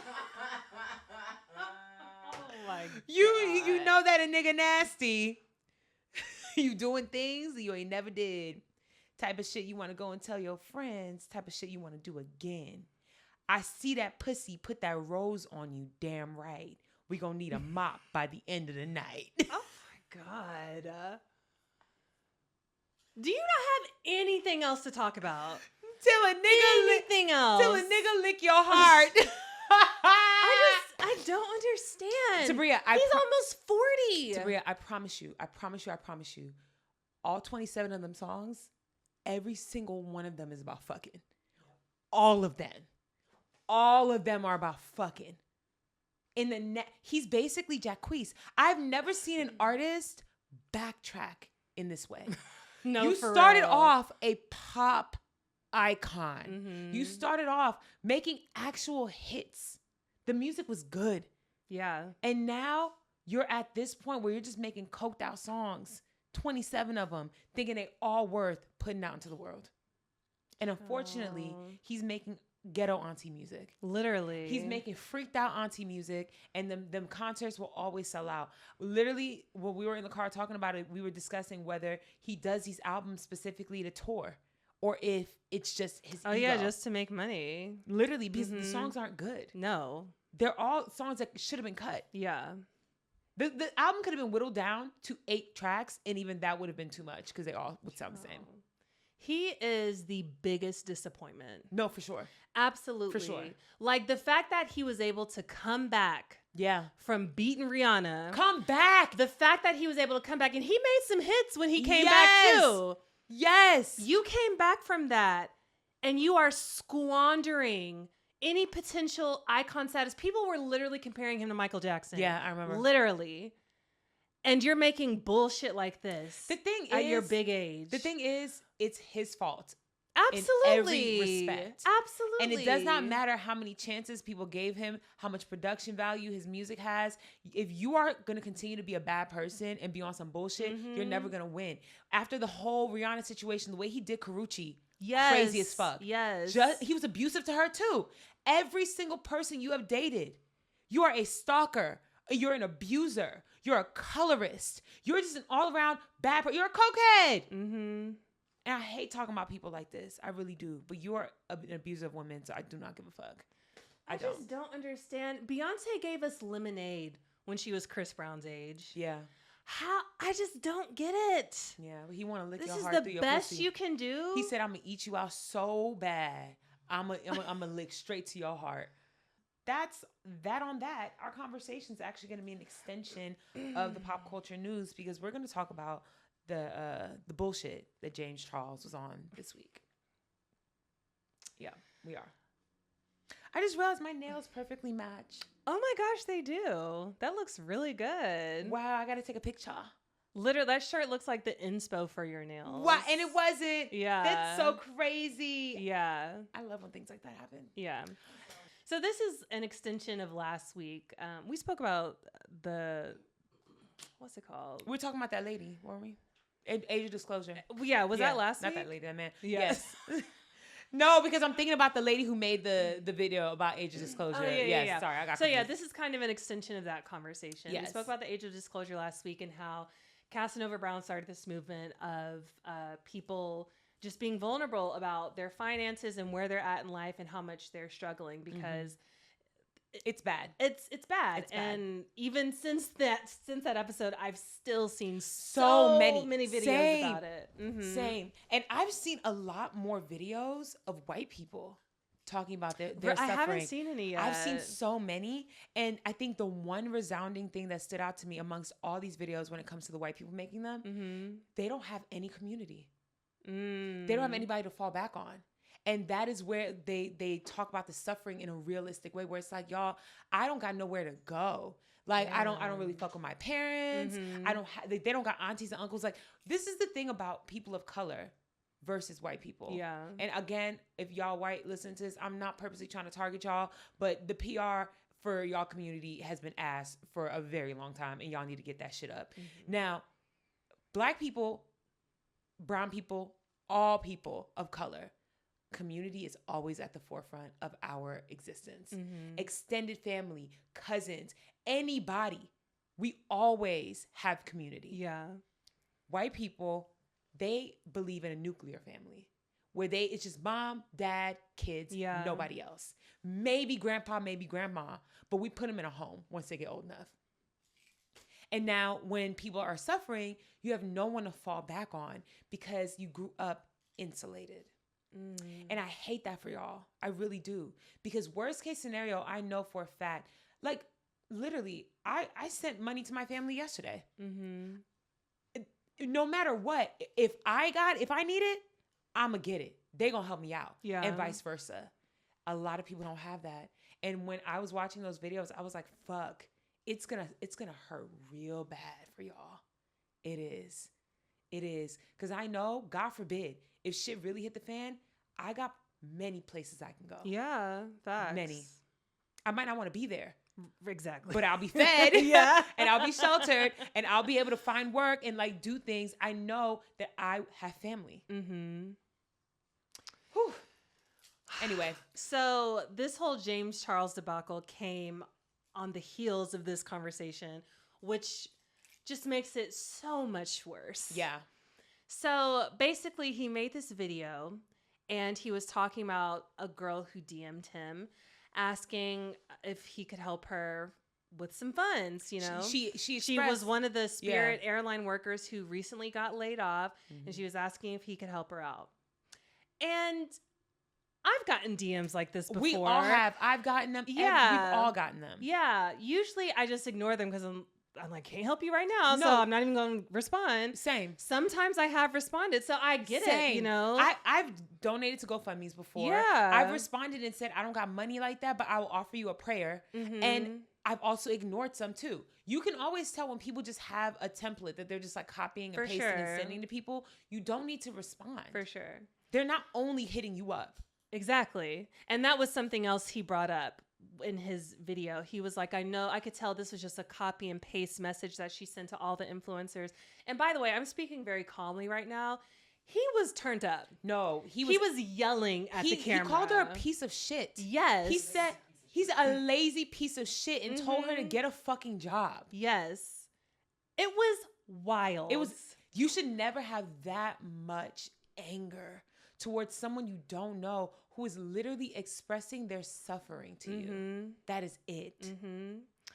And I don't know how long that video was up, but it was definitely deleted the same day. Absolutely. And I don't know if Jackie Ina made a response video about it. I don't, if she hadn't said anything, I wonder if that would have changed anything. So he made the original video. People started getting really upset. He posted an apology video, but the apology video was not an apology video because he was still turned up in it. So he was like, well, I'm sorry, but you have to understand, da-da-da. He was still real turned up on it. Yeah. Then Jackie said something. Oh, okay. And so Jackie responded to his lack of accountability in his apology video. Okay. Wow. And then he deleted that one and posted the one that's still up now where he's like, guys, I'm so sorry. I understand. I apologize. I'm going to do my best. Honestly, like he in the video, he was like, I don't see the message anymore, but if you could reach out to me again, I can help you out. Fuck you, bitch. Fuck out of here. Fuck you, bitch. Honestly, if I was her, I would still get that money from him for sure. No, facts. But fuck you, bitch. Run it up, bitch. Okay? Since you want to be about it, run it up. Give me some coin and I'm going to tell everybody exactly how much you gave me too. Exactly. Oh my God. Oh my God. And I hate the fact that it always takes a black woman to have to say something in order for there to be any fucking change. Because one thing I also noticed is hella people said things. He still had people who were on his side. Who the fuck are his fans? Literally, how is he not lost followers? I don't understand. Who are his fans? And hasn't he been canceled? Like, he literally quote unquote was found texting sexually explicit things to children, to a 16-year-old. But even after that, I feel like he's like every other year. Yeah, it's always some bullshit with him. Yeah. Why do y'all still support somebody like that? Because he is extremely out of touch. He has never had a real job. Yeah. He had been YouTube famous since he was in high school. And even before that, he did not grow up poor. You don't understand what it means to get a job.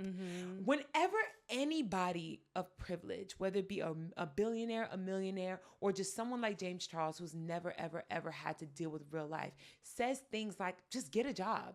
I know you don't understand what that means. It is not easy to just get a job. When I was out here from 2023 to 2025, constantly applying for jobs, still freelancing. Barely. I did not hear anything back for almost 2 years. And I have a good resume. Yeah.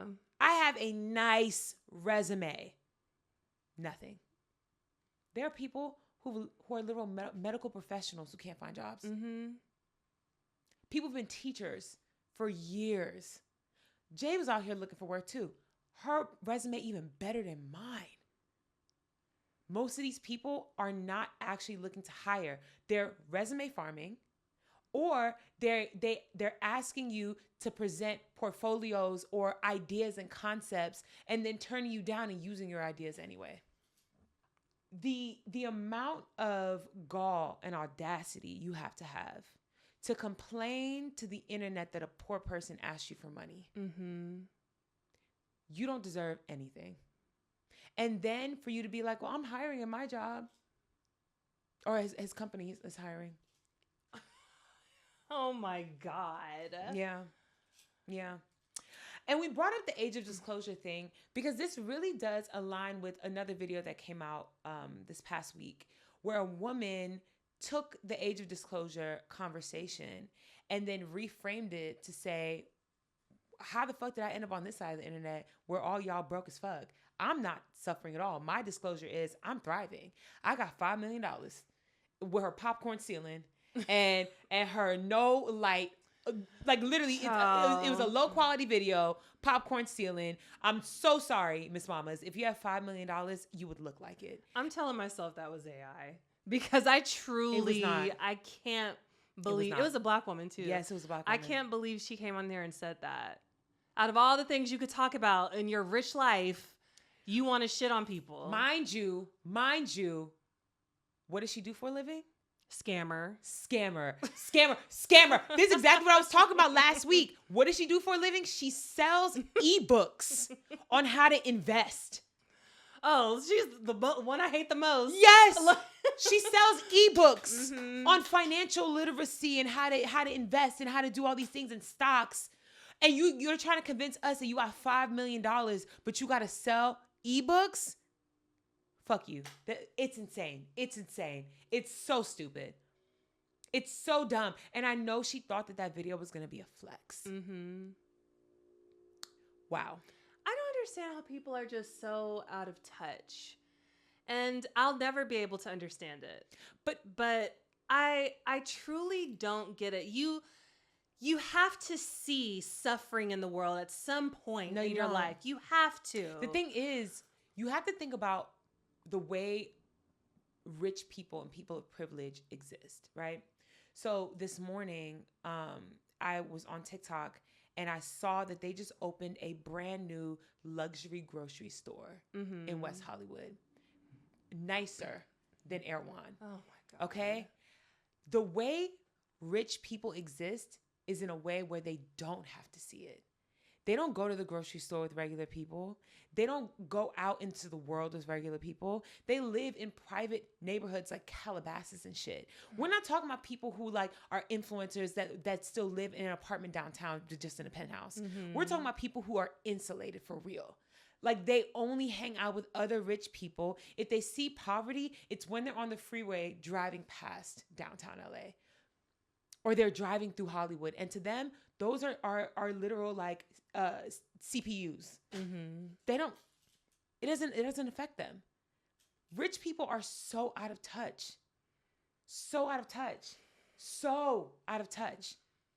And they don't want to be faced with the reality of what other people are living like because they don't want the guilt. That's why I really don't like going to influencer events. One, I just hate leaving the house. But two, it just feels, and I hate saying this word, it's such a buzzword, but it feels so dystopian a lot of the times. And I remember being at one this year, and I was talking to the girl about like management, and there was like another manager who was around, and you know, it was just like influencer stuff, you know?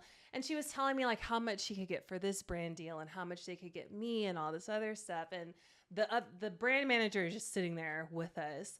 And she was throwing numbers around like 80K, 100K, just as if that's normal. Yeah. And in her world, it is normal. That's nothing. It's pennies. Yeah, it's fine. But it felt so weird to me. It felt so weird. Absolutely. Because you have to consider the fact that there are still people who have families who are making $15 an hour. Yes. Working and then full-time. This wasn't her manager, it was just somebody who was there. But she's not an influencer. And social media managers, I always wonder, like, they how don't does make it that feel? much. No, how does it feel to be in that position when you're brokering all of these 6-figure deals and you get $30 an hour? Yeah, that would be such a mind fuck for me. You're out here and you're brokering deals with 18-year-olds who do dances on TikTok and they're getting $100K to talk about an energy drink. Yeah. And you have just pulled your third 10-hour shift. Yeah. That would, And the thing is, I am not here to say that people don't deserve to make good money. I'm not saying that. What I'm saying is there needs to be a conversation around actual living wages and how to ensure that if there are people who are making an exceptional amount of money, everybody else beneath that are thriving still. That is the world that I want to live in. Yeah. Where there is just a baseline of, okay, if the median rent in LA is $3,000 a month, everybody needs to be making a minimum of $5,000 a month. Bare minimum. No, but minimum. Yeah. And I'm talking about fast food workers, gas station attendants, everybody, warehouse workers. You need to, because if not, how are you supposed to survive? When you do the math, because I'm looking for apartments right now, I decided to do the math because people always say 3 times rent, 3 times rent, whatever. And when you consider a small studio apartment, right? Say it's $1,500 in LA. In order to make the 3 times the rent and then make the amount that people say you're supposed to make in order to save and do all the things, you have to make 6 figures. Yeah. 6 figures to live in a shoebox studio apartment in Koreatown. You have to make 6. Imagine that. 6-figure earners on the bus next to you. That's the reality of what life is right now. And so when people say, get a better job, what better job? I make 6 figures and I still can't survive. And then when you look at people who genuinely are making $2,300 a month, and how much is their rent? It's still minimum $1,000. And they have children. Then what? Then what? And y'all want to make fun of people who make content about getting their groceries at the Dollar Tree. That's reality. Yeah. That's reality. I did drive by and see all of the pop-up farmers markets at all the train stations. Oh, yeah? It was really nice. Nice. It was beautiful. I was like, oh my God, y'all are really doing it. The tents are just up all week. I love that. Because it's every week, I think. I really want to take the train at some point. I said that too. I just want to get on it. Especially the D line. Because it's going to be brand new and sparkly clean. I want to do it. We should do it. I bought a shirt from LA Metro. Support. That's very on brand for Tabria. She gonna buy a t-shirt. Okay. Every single time. It says "Ride the D." Cute. No, I saw somebody they were selling them out in front. Oh, really? Day. There was a whole thing. There was news out there. There were balloons and shit, D-line balloons. People, there's a building right behind the one on Wilshire and La Brea, I want to say. And the tenants had a big ass flag sign and it said, "Ride the D." Yeah. It was so cute. Go off. Yes. And do you see how people are craving public transportation? Girl. Craving it. You know what I was thinking about? You know how a lot of people say college was the best time of their life? I don't feel that way. Yeah. But I think because everything is connected and because you could just walk everywhere. Yes. And it's very community oriented just naturally. Yes. That is why people feel that way. Yes. College is what everyday life is supposed to be. Yes. It's that's why people love New York. Because you genuinely can go and get everything you need within blocks. That is what we desire. We I want know. walkable cities. I want to be able to walk so bad. This is Ugh. why I have to live in a place where I can walk. I don't want to have to get in a car every single time I want to get something. I want a coffee shop. I want a grocery store. I want a pharmacy. I want a bar. I want everything within walking distance. But guess what? Or at least a train. But guess what? The minute they build communities like that, they hike the fucking rent up. Yeah. Because now it is a desirable neighborhood. And now I can charge you $5,000 for a 2-bedroom apartment. Mm-hmm. The housing market in LA is evil. It's evil. It's insidious. Child, It's everywhere. very fucked up. Everywhere. What are you supposed to do about that?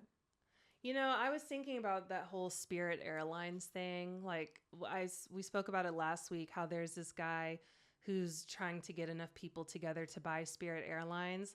And I pledge, you know, a little something. Have you seen how dystopian it's getting, though?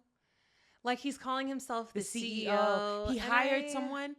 Did you see that? He hired a lawyer, I think. Yeah, and the lawyer he hired is MAGA down. Oh, and they see. found on his Twitter Oh, I all got the it. things he was saying. Yeah. All right, I recant. I my know. support. I know. It's getting bad because unfortunately, one thing a white man always gonna do is white man. Yeah. Because now instead of it being something for the people, you're calling yourself the CEO. I thought it was supposed to be that everybody owns it.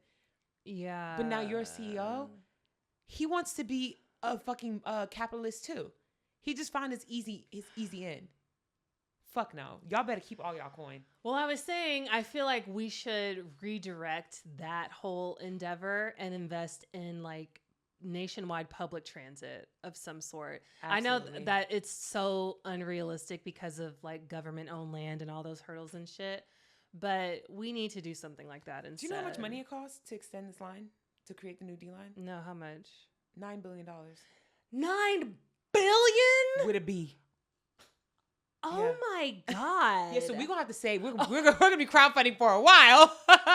It's going to take a long time. $9 billion? Yeah. Let me get it right. Y'all, don't get mad at me for being on my phone. So stupid. Let me look it up real quick. Almost 10 billion.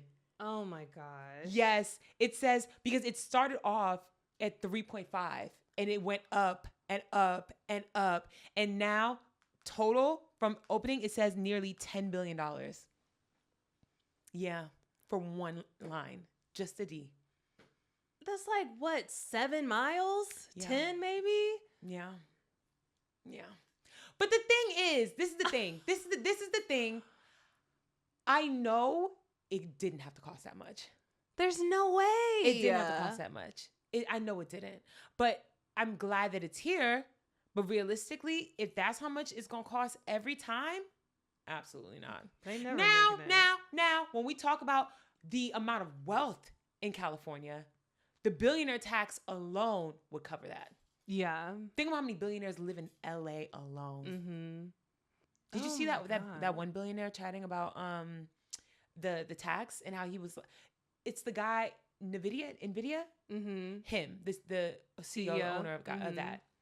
He was talking about it, and he was like, I love California, and like, of course, like, who wants to be taxed? But he was like, if I know that this money is going to benefit California, I moved here because I love it here, then I'm okay with it. So he basically said, yes, like, tax me. I'm okay with it. Common fucking sense. But the Oh my fact that is a God. controversial statement to make It's crazy. is insane. And the thing is, it's not going to remove your billionaire status. It's No. not going to affect your life in any way. And he was like, if I need to pay, he was like, yes, it's a really big chunk of change that has to be paid every year. But like, if I have to do it, I'll do it. It's not even that much in comparison to what you have. Yeah, I think at most they're proposing 5%. It's not even that much. Oh And a my majority of these God. billionaires don't even have all their wealth under their name. So you're Mhm. not even getting billed for the billions that you make. How do y'all sleep at night? How? I don't get how people don't support that. Because people are so selfish. And honestly, selfish and stupid. Because a lot of the people that I see caping for not taxing billionaires, they're not billionaires. No. They just aspire to be one day. And so they're like, well, you can't sit there and take the money from the man that made the money. You know something that really told me how selfish people were this week? Have you seen the button question? No, what's that? Okay, I'm not I'm gonna give neutral colors. All right, you have Okay. 2 buttons in front of you. Let's This say gonna count as a question for the week. fine. Let's say a yellow button and a green button. Yes, yellow button, green button. Everybody is getting this button. Everybody in the world is presented with these 2 options. Everybody right? has 2 buttons in You front of don't them. get to discuss it or anything. Okay. Everybody just gets these 2 buttons. The yellow button, you press it, you live. The green button, if you press it, 50% of people have to press green in order for everybody to live. Which button would you press? Green. It was a no-brainer for me too. What? No-brainer for me too. And the original colors were red and yellow, and I wanted to take the politicized element out of it, because obviously, which one is red? The one where it's just you. Exactly, and the blue one is you know, Yeah. save everybody. But there have been whole thesis and like lectures made on this scenario, and it is literally like people have been polling it on Twitter. It's almost 50-50. Wait, okay, give me more information, because I need to understand. If you hit the button where you live, does that mean everybody else dies, or you just ensure, period, that you live? You just ensure that you yourself live. But then what happens to everybody else? You don't know. Oh. You don't know how they voted. Oh. So they're operating off the assumption, I need to everybody else gonna gonna vote for themselves. Everybody else is gonna vote for themselves. It's the selfish mindset. Exactly. But then the blue people, they're like, well, no, what about people who maybe don't fully understand the question? What about kids who are voting? Yes. We need to vote blue so we have more of a potential to save everybody. Because then it's a guarantee if we all hit blue, At just everybody 50%. lives. 50%. Yeah, it's a guarantee. Yes, that everybody will live. And they're operating like, oh, well, if just 100% of people hit red, then everybody will live. When has 100% of people ever did anything? Why the fuck would you not just go for the greater good if you think, oh my Because, God. Mindy, it made me realize the people we live amongst. Oh, yeah. Fucked up. Are selfish. Fucked up. They're so selfish. You know what? I've been really understanding how the rest of the world views Americans. And I think that this is a very American issue. Because I don't believe that if you presented that question to people in other nations, that they would have such a 50-50 line. I agree. America is so selfish. Ego is at the center of American culture. And that ego displays itself in so many different ways. And I can't even remove Black people from that, because Black Americans, we have ego as well. Yeah. And there's always this thought of we're the best, but then at home it's like everybody for themselves, but we're the best. What the fuck are we talking about? If you don't give a fuck about your neighbor. And the thing is, I think that this is just a byproduct of whiteness, to be honest. Because when you look at the way that majority of people outside of white culture exist, that isn't the purview. But when you give people a question that is an overall statement, we always we automatically go to the selfish aspect, because we live in a selfish nation. And we know in America, the odds of everybody hitting red, high as fuck. High as fuck. It was really eye-opening, because obviously you and we immediately thought, oh, blue, easy. Yes. I didn't even have to think about it. No. Blue. Why is that a question? But everybody, like, they were saying things like, why would I risk saving someone I don't know? Things What? like, I was like, what What are we the talking fuck? about? And the craziest part of this, that person is probably a Christian. No, facts. What the fuck? I have no faith. I have no faith. I truly don't. Did you see, you know that Roundtable News show with that Black lady? It's really good. Joy Reid. I think so, yes. Okay, yeah. And she always has random people that go on there. Did you see that there was an episode and there was a Black man on there, older Black man, and he plainly said, which I was like, shh. He plainly said, the midterms are not going to matter. He said he literally, and he's a politician, I want to say. And he was like, midterms do not matter. He said, we're at the point of no return. He was like, it's going to take generations for us to undo what's being done right now. And it does not matter. He was like, if you want to go vote, do it. But he was like, it doesn't matter. He said, none of this matters. And I was like, you cannot be this nihilistic on TV. That's a private conversation. I was like, why would you say that? Joy's face was, ooh. Yeah. Ooh. I understand. The thing is, he was an older black man, and I understand it hitting him harder because he was actively working towards the things that are being dismantled. Yeah, and it really may not be fixed in his lifetime. It won't, probably. So I understand him feeling that amount of sadness and defeat, you know? But I don't think that we need to look at that overall. No, hope is all we have right now. Yes. Hope, I'm telling you, hope drives people. Yeah. It is what gets people to just hold on for another day. Hope is why we got Obama. It was that was literally his campaign. It was his slogan. It was his slogan. Yes. And it is the only reason why he won. Yes. Both times. Guys, we cannot keep hope alive.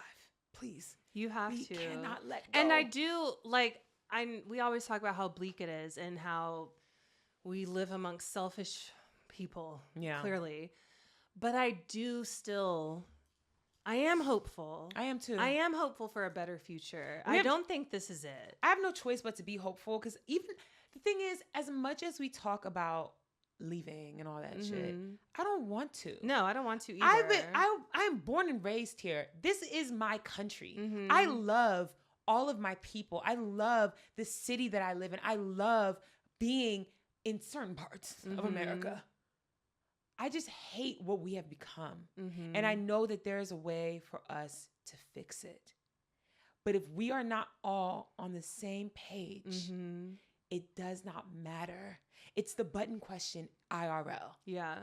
Are you going to choose to just focus on yourself and, well, it's okay because I'm going to keep my head down. I'm going to be a millionaire and a billionaire too. No, you're not. You need to focus on the greater good and helping everyone, not just yourself. That is it. Just be a good person. The baseline of all this is just be a good person. Literally. Why is it so hard to be a good person? A lot of motherfuckers is evil. It's so true. That video that I posted talking about the Tennessee thing and that clip that I inserted of them two white people laughing. No, I'm not even joking. The eyes of the devil. Like when people like talk about, oh, you can see the evil in them. Yeah. You can, it was there. The evil, it truly exists. What I really want us to do, if I could present any law into Congress, I would say that the way you guys force us to retire at 65, y'all motherfuckers all need to retire at 65 as well. There's no reason why you're telling nurses and lawyers and engineers that they can no longer work, even if they have their wits about them, past the age of 65. But you're telling me that an 89-year-old man who can't walk up a flight of stairs on his own can dictate what I can do and access and the rights that I have in this country. Absolutely not. No. And unfortunately, it's not going to pass because they're the ones who have to pass it. Exactly. Oh my God. Every week, Tabria literally texted me and was like, let's keep it light this week. I did. It's hard to keep it light when everything's so motherfucking heavy, bitch. Oh my God. Oh, have we asked any paranormal questions on here before? No, but go ahead. Okay, I'm just gonna ask. What has happened to you in your life that is evidence of the paranormal? I'm gonna answer that, but I also want to say, did you see all of the files that they released about the UFOs? Oh, girl. Did you see that? Yeah. It was so fake. Yeah. It was so fucking fake. I'm tired of all these releasing UFO and UAP files. Keep it. I don't give a fuck. Keep it. We do.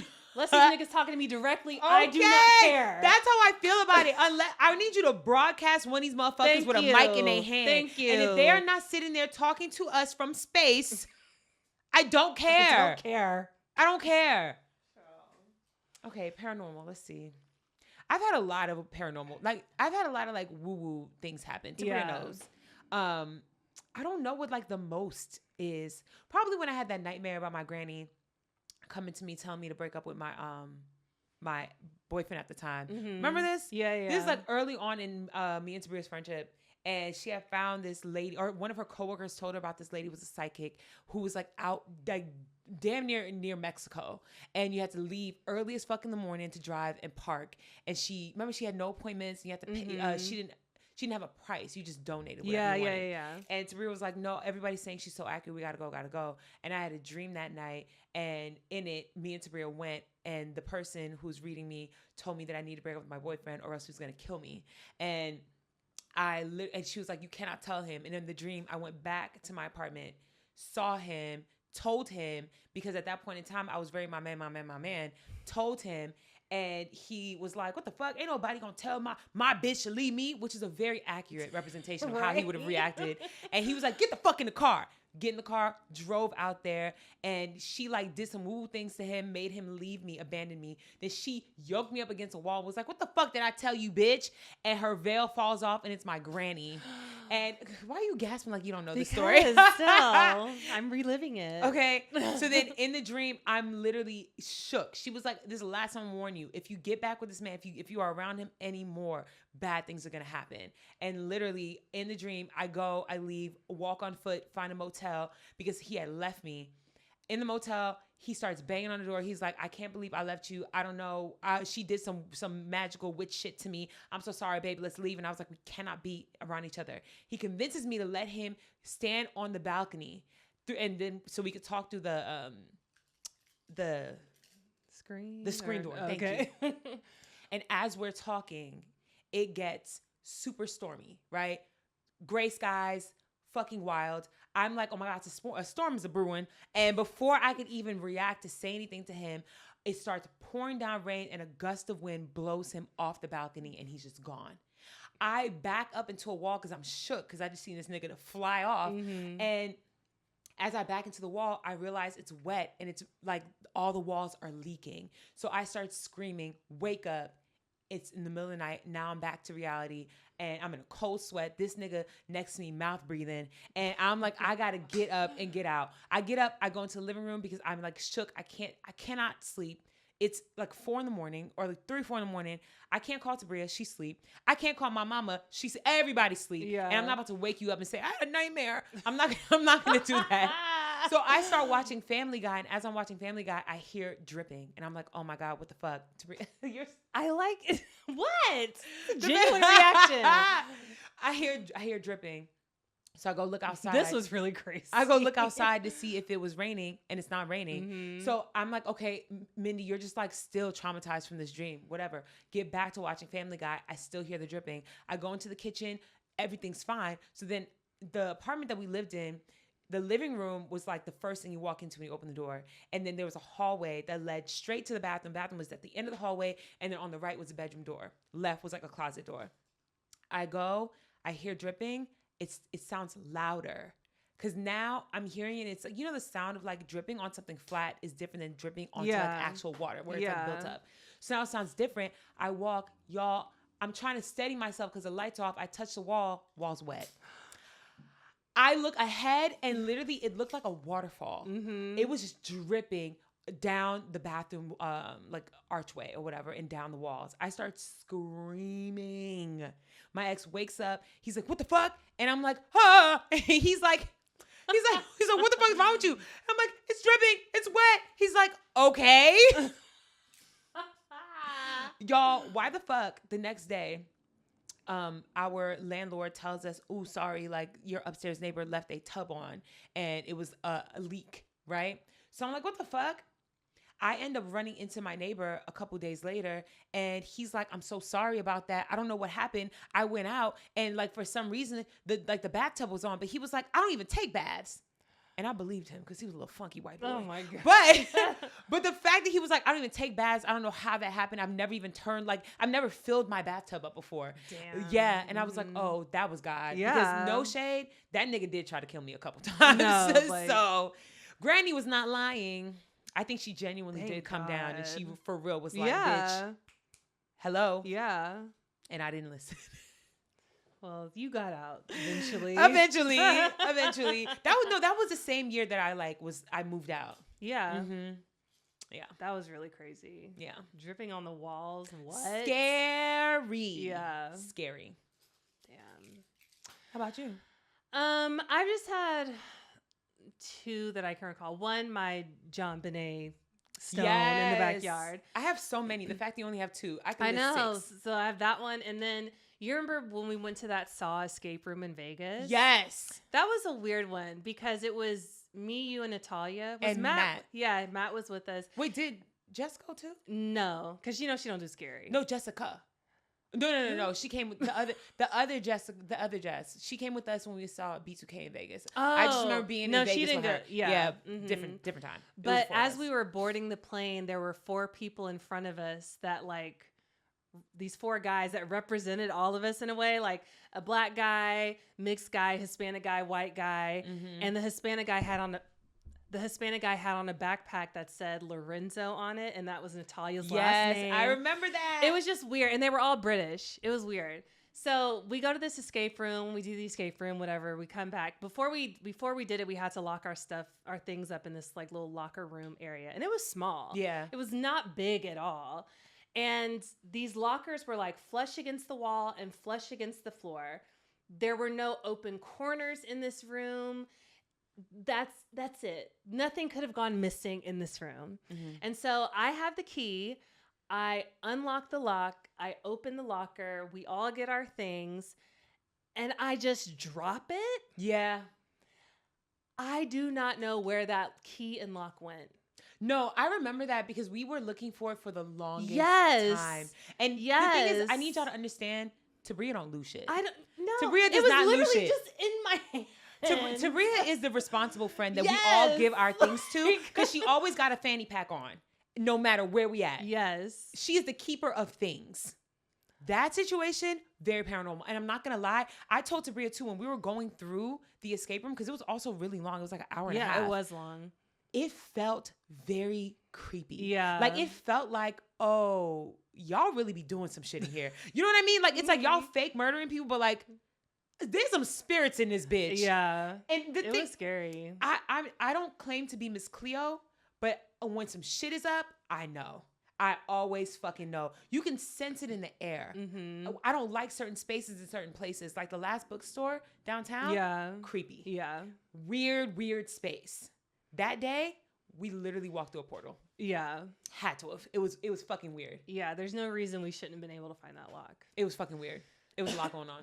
And the other one was when I had sleep paralysis one time. And I always thought sleep paralysis was not I had fake, that too. But I was just like, maybe it's, I don't know, y'all just still sleep or something. But I had kind of a nightmare, and I just kept seeing, it was like this big ass warehouse and lots of old boxes and stuff, dusty. And there was this crypt keeper looking hand, this big ass hand just coming up over the boxes and touching shit, whatever. So that was Stranger Things. Yeah. So that's what I had awoken to, that dream. And it was daylight. You had sleep paralysis in the day? Yes. What? It was morning, sun was rising, daylight. And I remember I opened my eyes, but I could not get up. Man. It felt like that hand was pressing on my chest. Mm-hmm. And this was when I lived in New York, and I had a roommate. We shared this big studio, so she was literally just right over the way. I could look at her and see her. And I tried to look at her and call out her name, and I could only emit this sound. Not that I'm trying to be spooky right now, but I could only get out. Hereditary? Literally, I swear to you, that is all that came out of my mouth. And I could just feel my eyes getting big. What the fuck? No, the thing is, we're laughing about it. Sleep paralysis is one of the scariest things I've ever experienced too. The first time that I fully knew that I was experiencing sleep paralysis, we were living in the house in Silver Lake. Mm-hmm. And I woke up in the middle of This was when me and Tabria were intentionally trying to What's that shit called? I don't know. No, What? the shit called that we were intentionally trying to do? We were astral project. Oh. We were intentionally trying to astral project. I promise you, y'all. Every night we had a meeting, and we would go over the things we were doing. We'd be like, okay, set your timer. We just watched We're gonna behind wake her up. eyes. Set your timer. We're gonna wake up, and then you got to just like kind of move around, but don't, and then be awake, but then tell your body sleep, sleep. Oh my God, this is one of the first few times I attempted to do it, and I'm not gonna lie. First time I did, I think it did work. Really? Because I remember seeing myself sleeping in the bed. Right. Second time, I don't know how, but I ended up having sleep paralysis. I thought I was still dreaming, but I was not. And there was like a creepy figure in the corner where like the door was. And so I'm sitting there, I'm looking at it, I can see it, and it's staring right at me. And I was trying to get up and move so bad. It is the scariest feeling in the world where you're literally like, move, get up. And I kept on saying to myself, it's not real. It's not real. It's not real. It was so fucking real. And I was just stuck there. I don't remember how I got unstuck, but eventually I did. Oh my God, I could have pissed the bed. No, facts. I could have pissed the bed. It was so creepy. And whatever it was, it didn't feel like it wasn't like demonic, like long fingers and like whatever. It looked like a man who was just like covered by like a shadow. You know what I mean? It was so creepy. It was so creepy. That was my sleep paralysis demon, and I hope I never see you again, nigga. Oh my gosh. Never. That was so fucking oh my God. Yeah, that's scary. I experienced it again another time, but it was like calmer because I woke up and I just couldn't move. I didn't see anything, but I just couldn't move. Seeing shit? Absolutely not. Yeah. Ooh, child. I know. So many weird things have happened to me. That one time that lady, the psychic, tried to heal me, and then I gave her a stroke apparently in the in the astral world. Child. It's been a lot. Yeah. Well, you guys write us in. Tell us about your paranormal I love activities. hearing about stuff like that. Also, Please. I always keep forgetting to ask if any of y'all were in Miami at the time of that mall fight. Oh my God. Please let us know. Please. Because I'm dying to hear about For those of what you who happened. don't remember, there was a huge situation that happened. It was like 100 cop cars Yes. that like showed up to respond to this issue, and they just said that it was a fight. Yeah. There was no way it was a fight. Way. There was no way it was a fight. There was something that happened, and people started coming out saying that it was like an alien or something like that happened, like on some Stranger Things thing. Yeah, and like, how were there no videos of it? they said they confiscated people's phones, and if it was just a fight, Yeah. we see fights online all the time. Yeah. If any of y'all were in Miami at that mall during the time, please let us know. I'm gonna make you and I actual aluminum hats. I am, so we can pull them out whenever we start talking about controversies. They might be like, we're gonna find fun ones like party hats or cowboy hats. What kind you want? That's cute. Cowboy? Yeah, that's Let's cute. do cowboy. Easy to put on. Well, guys, rate, review, subscribe. Yes, please do. It's been real. It's been fun. It's been real fun. Jade and Mindy will see you next week. Absolutely. It's been real fun. Yes. Practice, Jade. Practice. Oh my Real God. fun. It'll be me and Jay next week, and we'll be talking about all of our juicy drama. Ooh, lesbian drama. Lesbian drama. Honestly, we're gonna make the episode a lesbian episode. We're gonna talk about nothing but pop culture, lesbian shit. Yes. We're gonna be talking about everything. Yes. Oh. Okay, views about to go up. Oh my gosh. All right. Bye, y'all. CWatt.